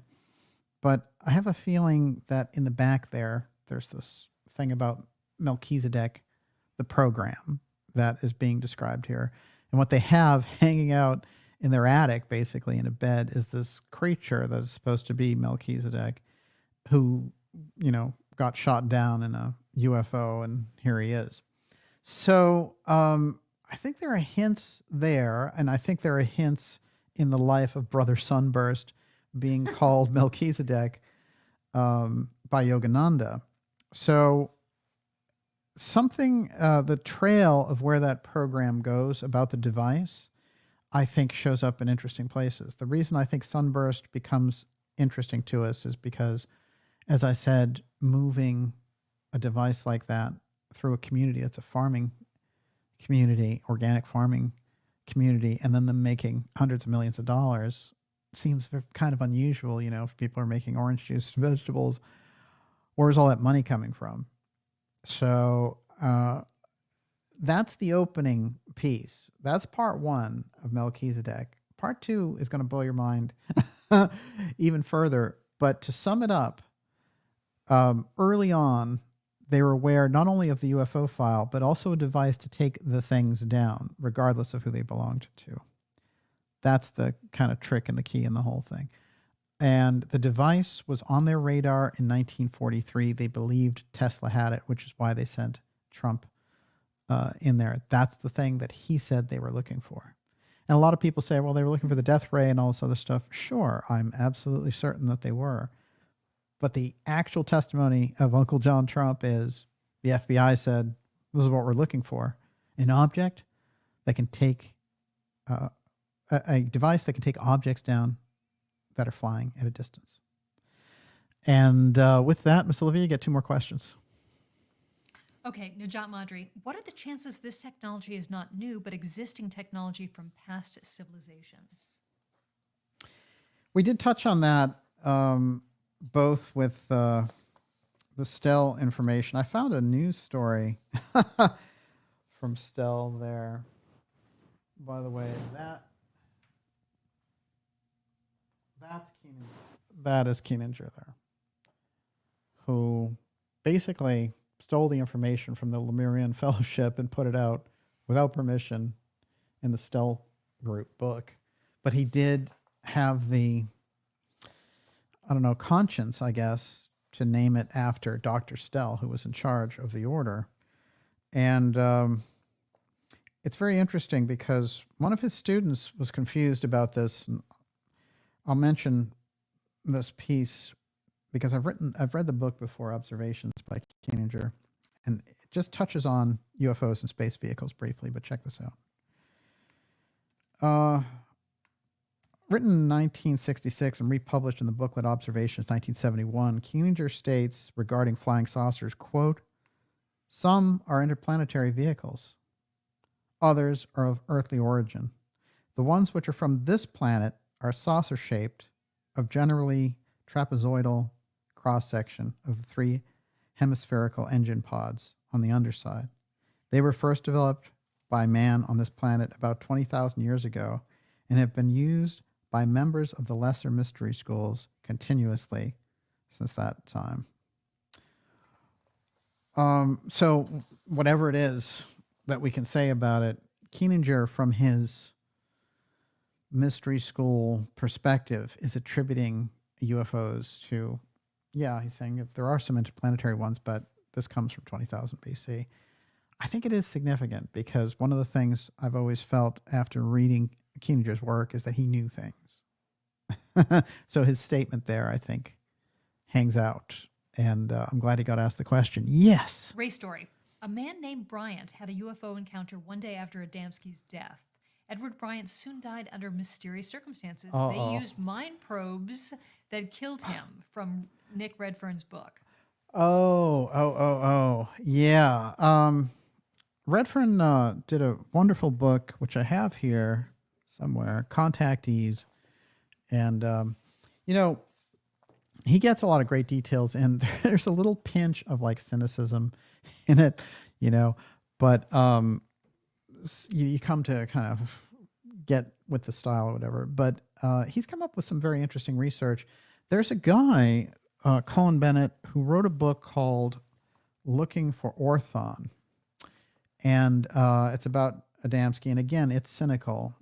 So it's, it's kind of doing a hit job on him. But what's interesting about some of these guys is they bring out very fascinating tidbits that if you're not cynical going in, you can really get some information.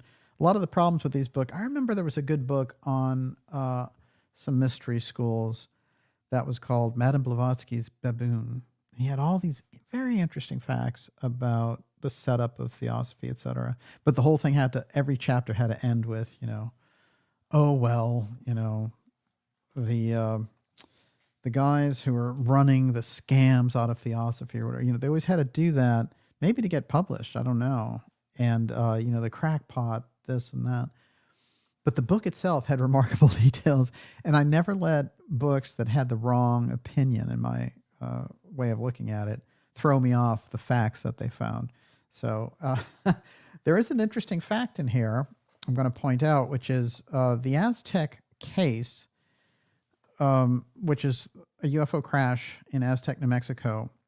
And this is what we're going to get into in part 2 of the Melchizedek UFO file.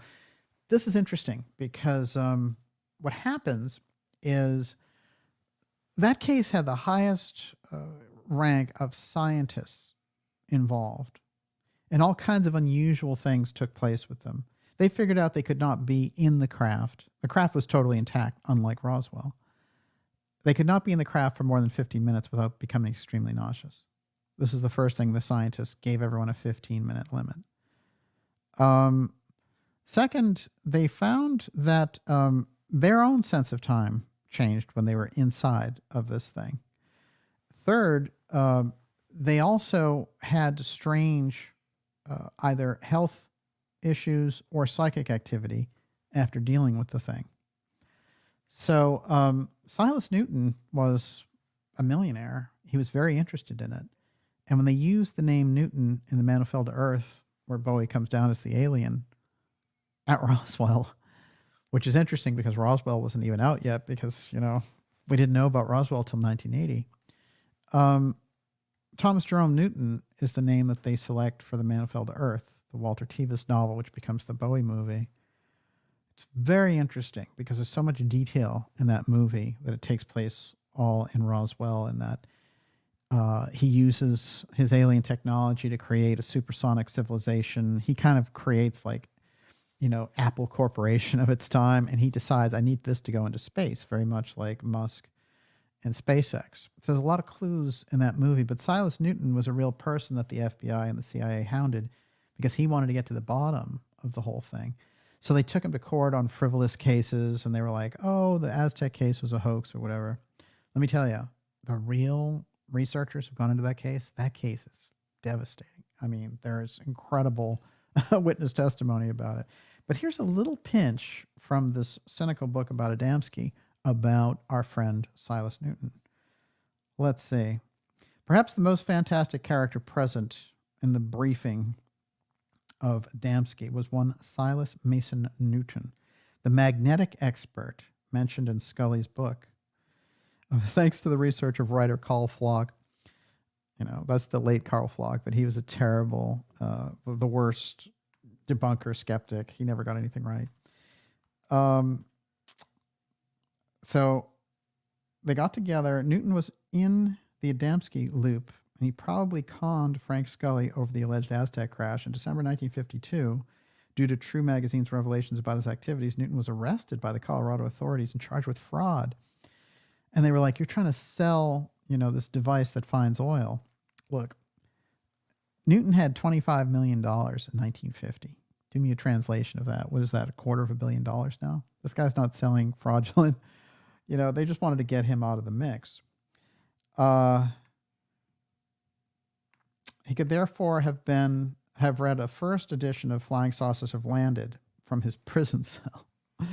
Newton was thus between the devil and the deep blue sea at the time of the briefing. However, true to his doubtful profession, he appears relaxed as he corrects Chop when Chop replies to Maley, saying that if Adamski has photos of UFOs, then Palomar should have them too. That's Palomar was the observatory where Adamski used the telescope. Newton points out that the Palomar telescope could not cover the low altitude areas covered by Adamski's instrument. He adds, quote, that in his opinion, quote, the flight of the saucers is along the San Andreas fault line, and these vehicles are utilizing the Earth's magnetic fields as a form of motive power. Boy, doesn't that open up a lot. Newton was a clever and sophisticated individual, and they go on to say, oh, how he got mixed up with all these, jokers. It's very interesting because Newton understood he was hiring deep scientists to go into this stuff. He was giving lectures in 1948, 49 about the Aztec case and how significant it was. And they had to take down his reputation. But again, you have these characters around who can bring things out. And in that period, they have to be stopped. Even Adamski has to be stopped. So maybe, they float him out and say, here's a military security pass. You can even brief officials or whatever. But because of your association with this UFO Melchizedek device that can pull down UFOs, we could also charge you. So he probably played a game after that. He probably was not the sincere guy that he started out to be. When they take on Newton, they can still get him legally through these weird gyrations, even though he's a millionaire and has all these scientists and all this cred. So the Expertech group, not even utilizing Men in Black and things of that nature, can make it a totally discouraging experience to come forward and give this information. And it's on heavy overdrive in the late 40s and early 1950s. This whitewash that we're rolling into November 13th and November 19th in Congress, Immaculate Constellation, which is, again, CIA people doing what? Feeding narratives. They're prepping the narrative using, good-natured guys like Michael Schellenberger, do good work in other areas. But when they get into this, they don't know any better. See, the UFO file is an expertise. And if you don't have the expertise, you're a sitting duck for the intelligence agencies. And with that, Miss Olivia, we'll take your last question. Just a small question. Hey guys, Internet, DJ, is this the Melchizedek related to the group or order Jacques Vallée writes about in Messengers of Deception? Oh, that's interesting. Vallée touches around. He's, Vallée is very interesting because he wants to get information from the intelligence agency. So he plays ball. He's been playing ball for 50 years with it. So he had a Messengers of Deception thing where it was like, these are extra dimensional things that are just here to trick everybody. There's a certain amount of truth, you see, to this. So you can't throw out his Messengers of Deception. But again, when you see the people he plays ball with, maybe a lot of these people feel like, you're not going to get anywhere in this research unless you have like a Mellon or somebody on your side. But those people are dedicated to deception. And the whole counterintelligence people that they run, like we saw earlier with my roundup of Lou Elizondo's lies and his ridiculous lie that he just did, had to come clean with yesterday, saying that he spoke to pilots who saw this craft, and he shows the craft, and it turns out to be from 5 years ago from some Facebook group, and it was a reflection of a chandelier, So he's perpetrating a fraud on the spot. But this guy lies so much, I think at a certain point, it's just like second nature, And then he comes out and spins it and says, oh, that government did it. The government gave me that. They're against me. He is the government. That is the government. Elizondo represents the government. He's not an independent author. It's ridiculous. Who did he dedicate the book to? John Podesta and James Clapper. I mean, how stupid are we supposed to be? I think the whole field does need to wake up a little bit and shake these people out and say, you're a counterintelligence agent. You're out. That's not where we're going to get disclosure from. And I pointed that out at the beginning of the show. I hope I did a heavy enough job because it's absurd to even think of it. All right. One quick thing. I told you earlier that Linda Brown, T.T. Brown's daughter, told me about the Adamski craft landing in her backyard, and these beings came out who looked like what she called red-haired Jesus, and that they gave T.T. Brown a device that he kept. And she felt maybe it might be some communication device with them. It's interesting because possibly this is part of that Melchizedek device lineage as well. And I don't rule that out. So, but there's an interesting thing that she has to say about it. And this is her testimony. Now, I will tell you this, that the book that came out about T.T. Brown that she worked so hard on, and there's an author there, what she told me is that the author had his own spin and that she didn't feel like he wanted to get her story out. And that eventually he didn't even promote the book or whatever. So, you know, be that as it may, let's keep that in mind as we read this page here.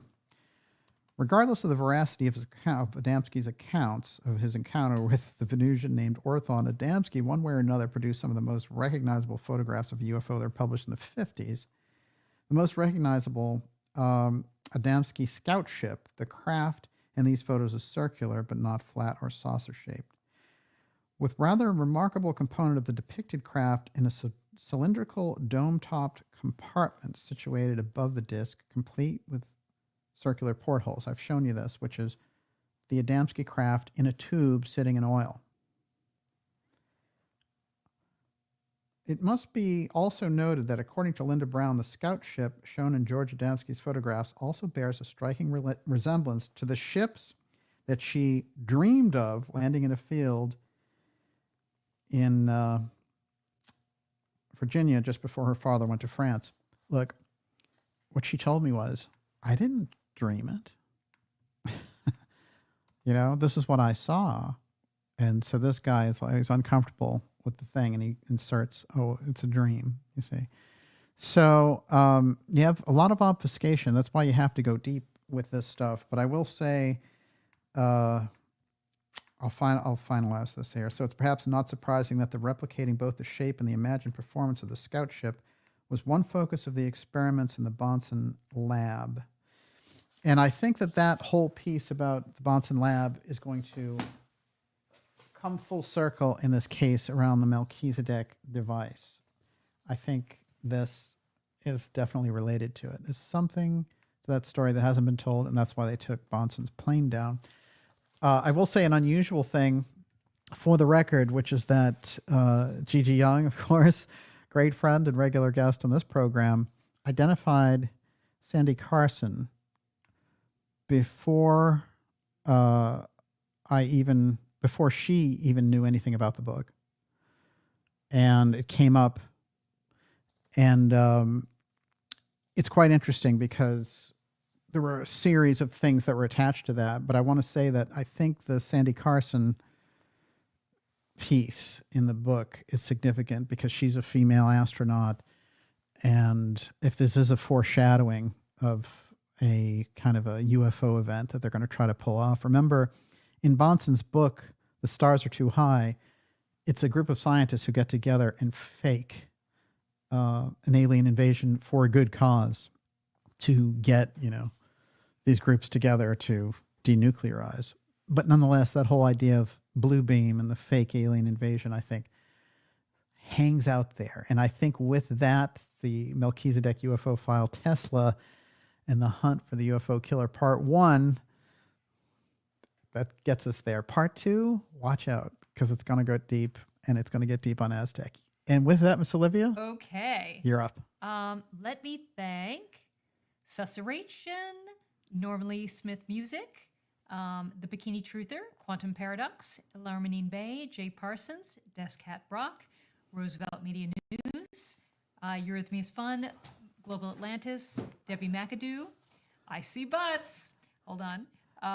We're just going to call him ICB. ICB, that's your new name. Empire of Light, Terry Doherty, Infinitum Neo, Erica Swenson Elliott, Thermobsterful, Jessica Rodriguez, and FedEx Man. And again, Eurythmia's Fun. Thank you so much for your generous super chats. Wow, incredible. We really appreciate your support. There's a lot going on in this, and the whole Melchizedek piece, I think, is going to get more interesting as we get along into it. The X-Share, X-Protect overlap, it becomes very obvious in a situation like this. But I think also the intimidation of Adamski plays dramatically in all of it. We will be back with you next week. We're going to do an election special. Of course, the election is coming up. We've made very clear where we stand on the election. It's either free speech and the alliance and freedom, Trump RFK, or we go into 1,000 years of darkness with Harris Waltz. The choice is yours, but get out and vote in any case. And we'll do part 2 a week from next Friday, and I'm sure we're going to have a big election special. No way we're going to be missing that, and this is going to be something wild. And I'll do a couple of shout outs here before I go. Let's see, who have we got? Roberts Scott. Thank you, sir. Great show. I really appreciate you being here. Jonathan McIntosh. Born in the imagination of Vulcan, shaped by the hands of the divine artificer. Isn't that interesting? Wow. Adamski's UFO looks like a giant eye. Well, isn't that interesting? Because it is a giant eye that sits over Barney Hill when he's driving along. And he says, this eye is floating, looking at me. You know, the all-seeing eye, as it were. Whew. Let's see. What have we got? Ed William, Bikini Truther. What's it say? Who is going to win the election, DJ? Well, Trump has what they call the Big Mo going in, but I don't like the fact that the Harris campaign seems to be taking it easy at the end. That's what the Biden people were doing before the shenanigans of 2020. So somebody's been told something, either she's done her job and therefore, you know, the people who were the donors won't completely skewer the Democrats, or they know that something is afoot. But I think we're going to see a lot of unusual activity. I forgot to get into the strangeness. I'll just mention it on the way out here. So they did a whole article. You know, I read the whole thing about Lou and the phony thing, and it's the mothership, and it was just a reflection. So he did that whole phony thing. But then right after that, as if to erase the memory of that, Sean Kirkpatrick said, oh, you know, there's a UFO recovery program. We're going to talk about it in Congress. Not Immaculate Constellation. Apparently that's some other stupid thing. So, and Kirkpatrick was like, you know, this program is pretty deep. And then he mentions the combatant commander of the United States. That's the COG commander, folks. And then what does he say? And what do they talk about in the article? They go to Van Herk. This is the weird twilight zone that we're living in. Look, the COG combatant commander, the Northcom leader, and the you know, the NORAD leader, they're all the same guy, and it's General Guillot. Our friend Van Herk quit. Why did the Wall Street Journal, the New York Post, and all these other people last week in relation to that December 2023 invasion of the Langley base, supposedly, why did they go question him? And why does this article in the Daily Mail, which I could read you, but we're out of time, why does that quote Van Herk? That doesn't make any sense. It's misinformation, actually. It is. And they're like, you know, oh, the Northcom commander. He's not. He's retired.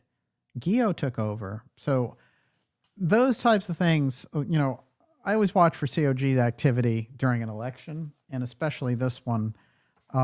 There are reports of, you know, they're doing all this public helicopter runs over at the White House. But, you know, they're doing that in public in such a way that they want you to think about it and be scared. If it was the real thing, they wouldn't do it in public around the White House. So the real thing operates in weird, you know, you'd get it, you get reports of UFO sightings everywhere. That's the kind of tip off. But under ordinary circumstances, the RFK Trump alliance would win because they put together the most vote. They put together the coalition, the Tulsi Gabbard part, J.D. Vance, all of it. They would win under regular circumstances. Let's see. Jessica Rodriguez, another epic episode. Jonathan McIntosh. We got Don Neway. What does it say? Something afoot, 30.48 centimeters. See, I think Donaway is actually, like, he's speaking on his own level there. Hello, Dublin. Blessings from Canada. Excellent. Yes, we love Canada. Love Dublin. Double hitter. Gigi Young is out there. Thank you. Deplatformed. It's great to see Gigi. And, you know, her show schedule is rolling back to normal and hardcore, cutting edge stuff, get over to ggyoung.com. Karen Carpenter, Strange Days Indeed. I saw it said Strange Ship Indeed. I must be on the ship thing too much. My brain is frying. Let's see. Roosevelt Media News. You knocked my socks off. Thanks, DJ and Olivia. Yes, Olivia, you did a fantastic job. What do we got here? What does Kate says? Hands yellow, red hands, yellow heart red. That's just the way it is, baby. Hands yellow, heart red. Hands yellow, heart red. Excellent. Scarlet Fires. The CIA suicide is always agency assisted. Bingo. Bingo. Yeah. I mean, you know, there's a reason why they're the most investigated agency on planet Earth, you know, and they just keep rolling on. They're like, hey, we have our own Air Force now. Judy Snyder, great show, DJ. Thank you very much. Great dot connecting tonight. Najat, thank you. Fantastic. We will see you all next week. And, you know, fingers crossed around the election. Like I said, I'm going to check out the astrology on that one too. It's going to be profound. Let's face it. They all say we will not know for a while. I This is believe going to be it. contested maybe Yes. up until the inauguration. So Yeah. I It's- mean, I can tell you based on the states, on the electoral college for sure, but Trump even looks like a favorite to win the popular vote. right, there's as too well. much. We already have election irregularity, so you know there's going to be lawsuits. Thank you, DJ and Lady Olivia, for another amazing show. Excellent ideas from two. Indeed, give yourself a round of applause. Ideas from fantastic. It's great to see everyone out there. We will be back with you next week. And, you know, it says end broadcast, but after all, Never really ends. it never really ends. And never let it be forgot. Once there was a Camelot, and there could be again. Look, we have the RFK Trump alliance. That's a huge step forward. This was part one, Melchizedek UFO file, the Dark Journalist X series episode 179, Tesla and the hunt for the UFO killer, the device. We're going to get into more in part two, and we'll see y'all next week. God bless everybody. Have a great weekend.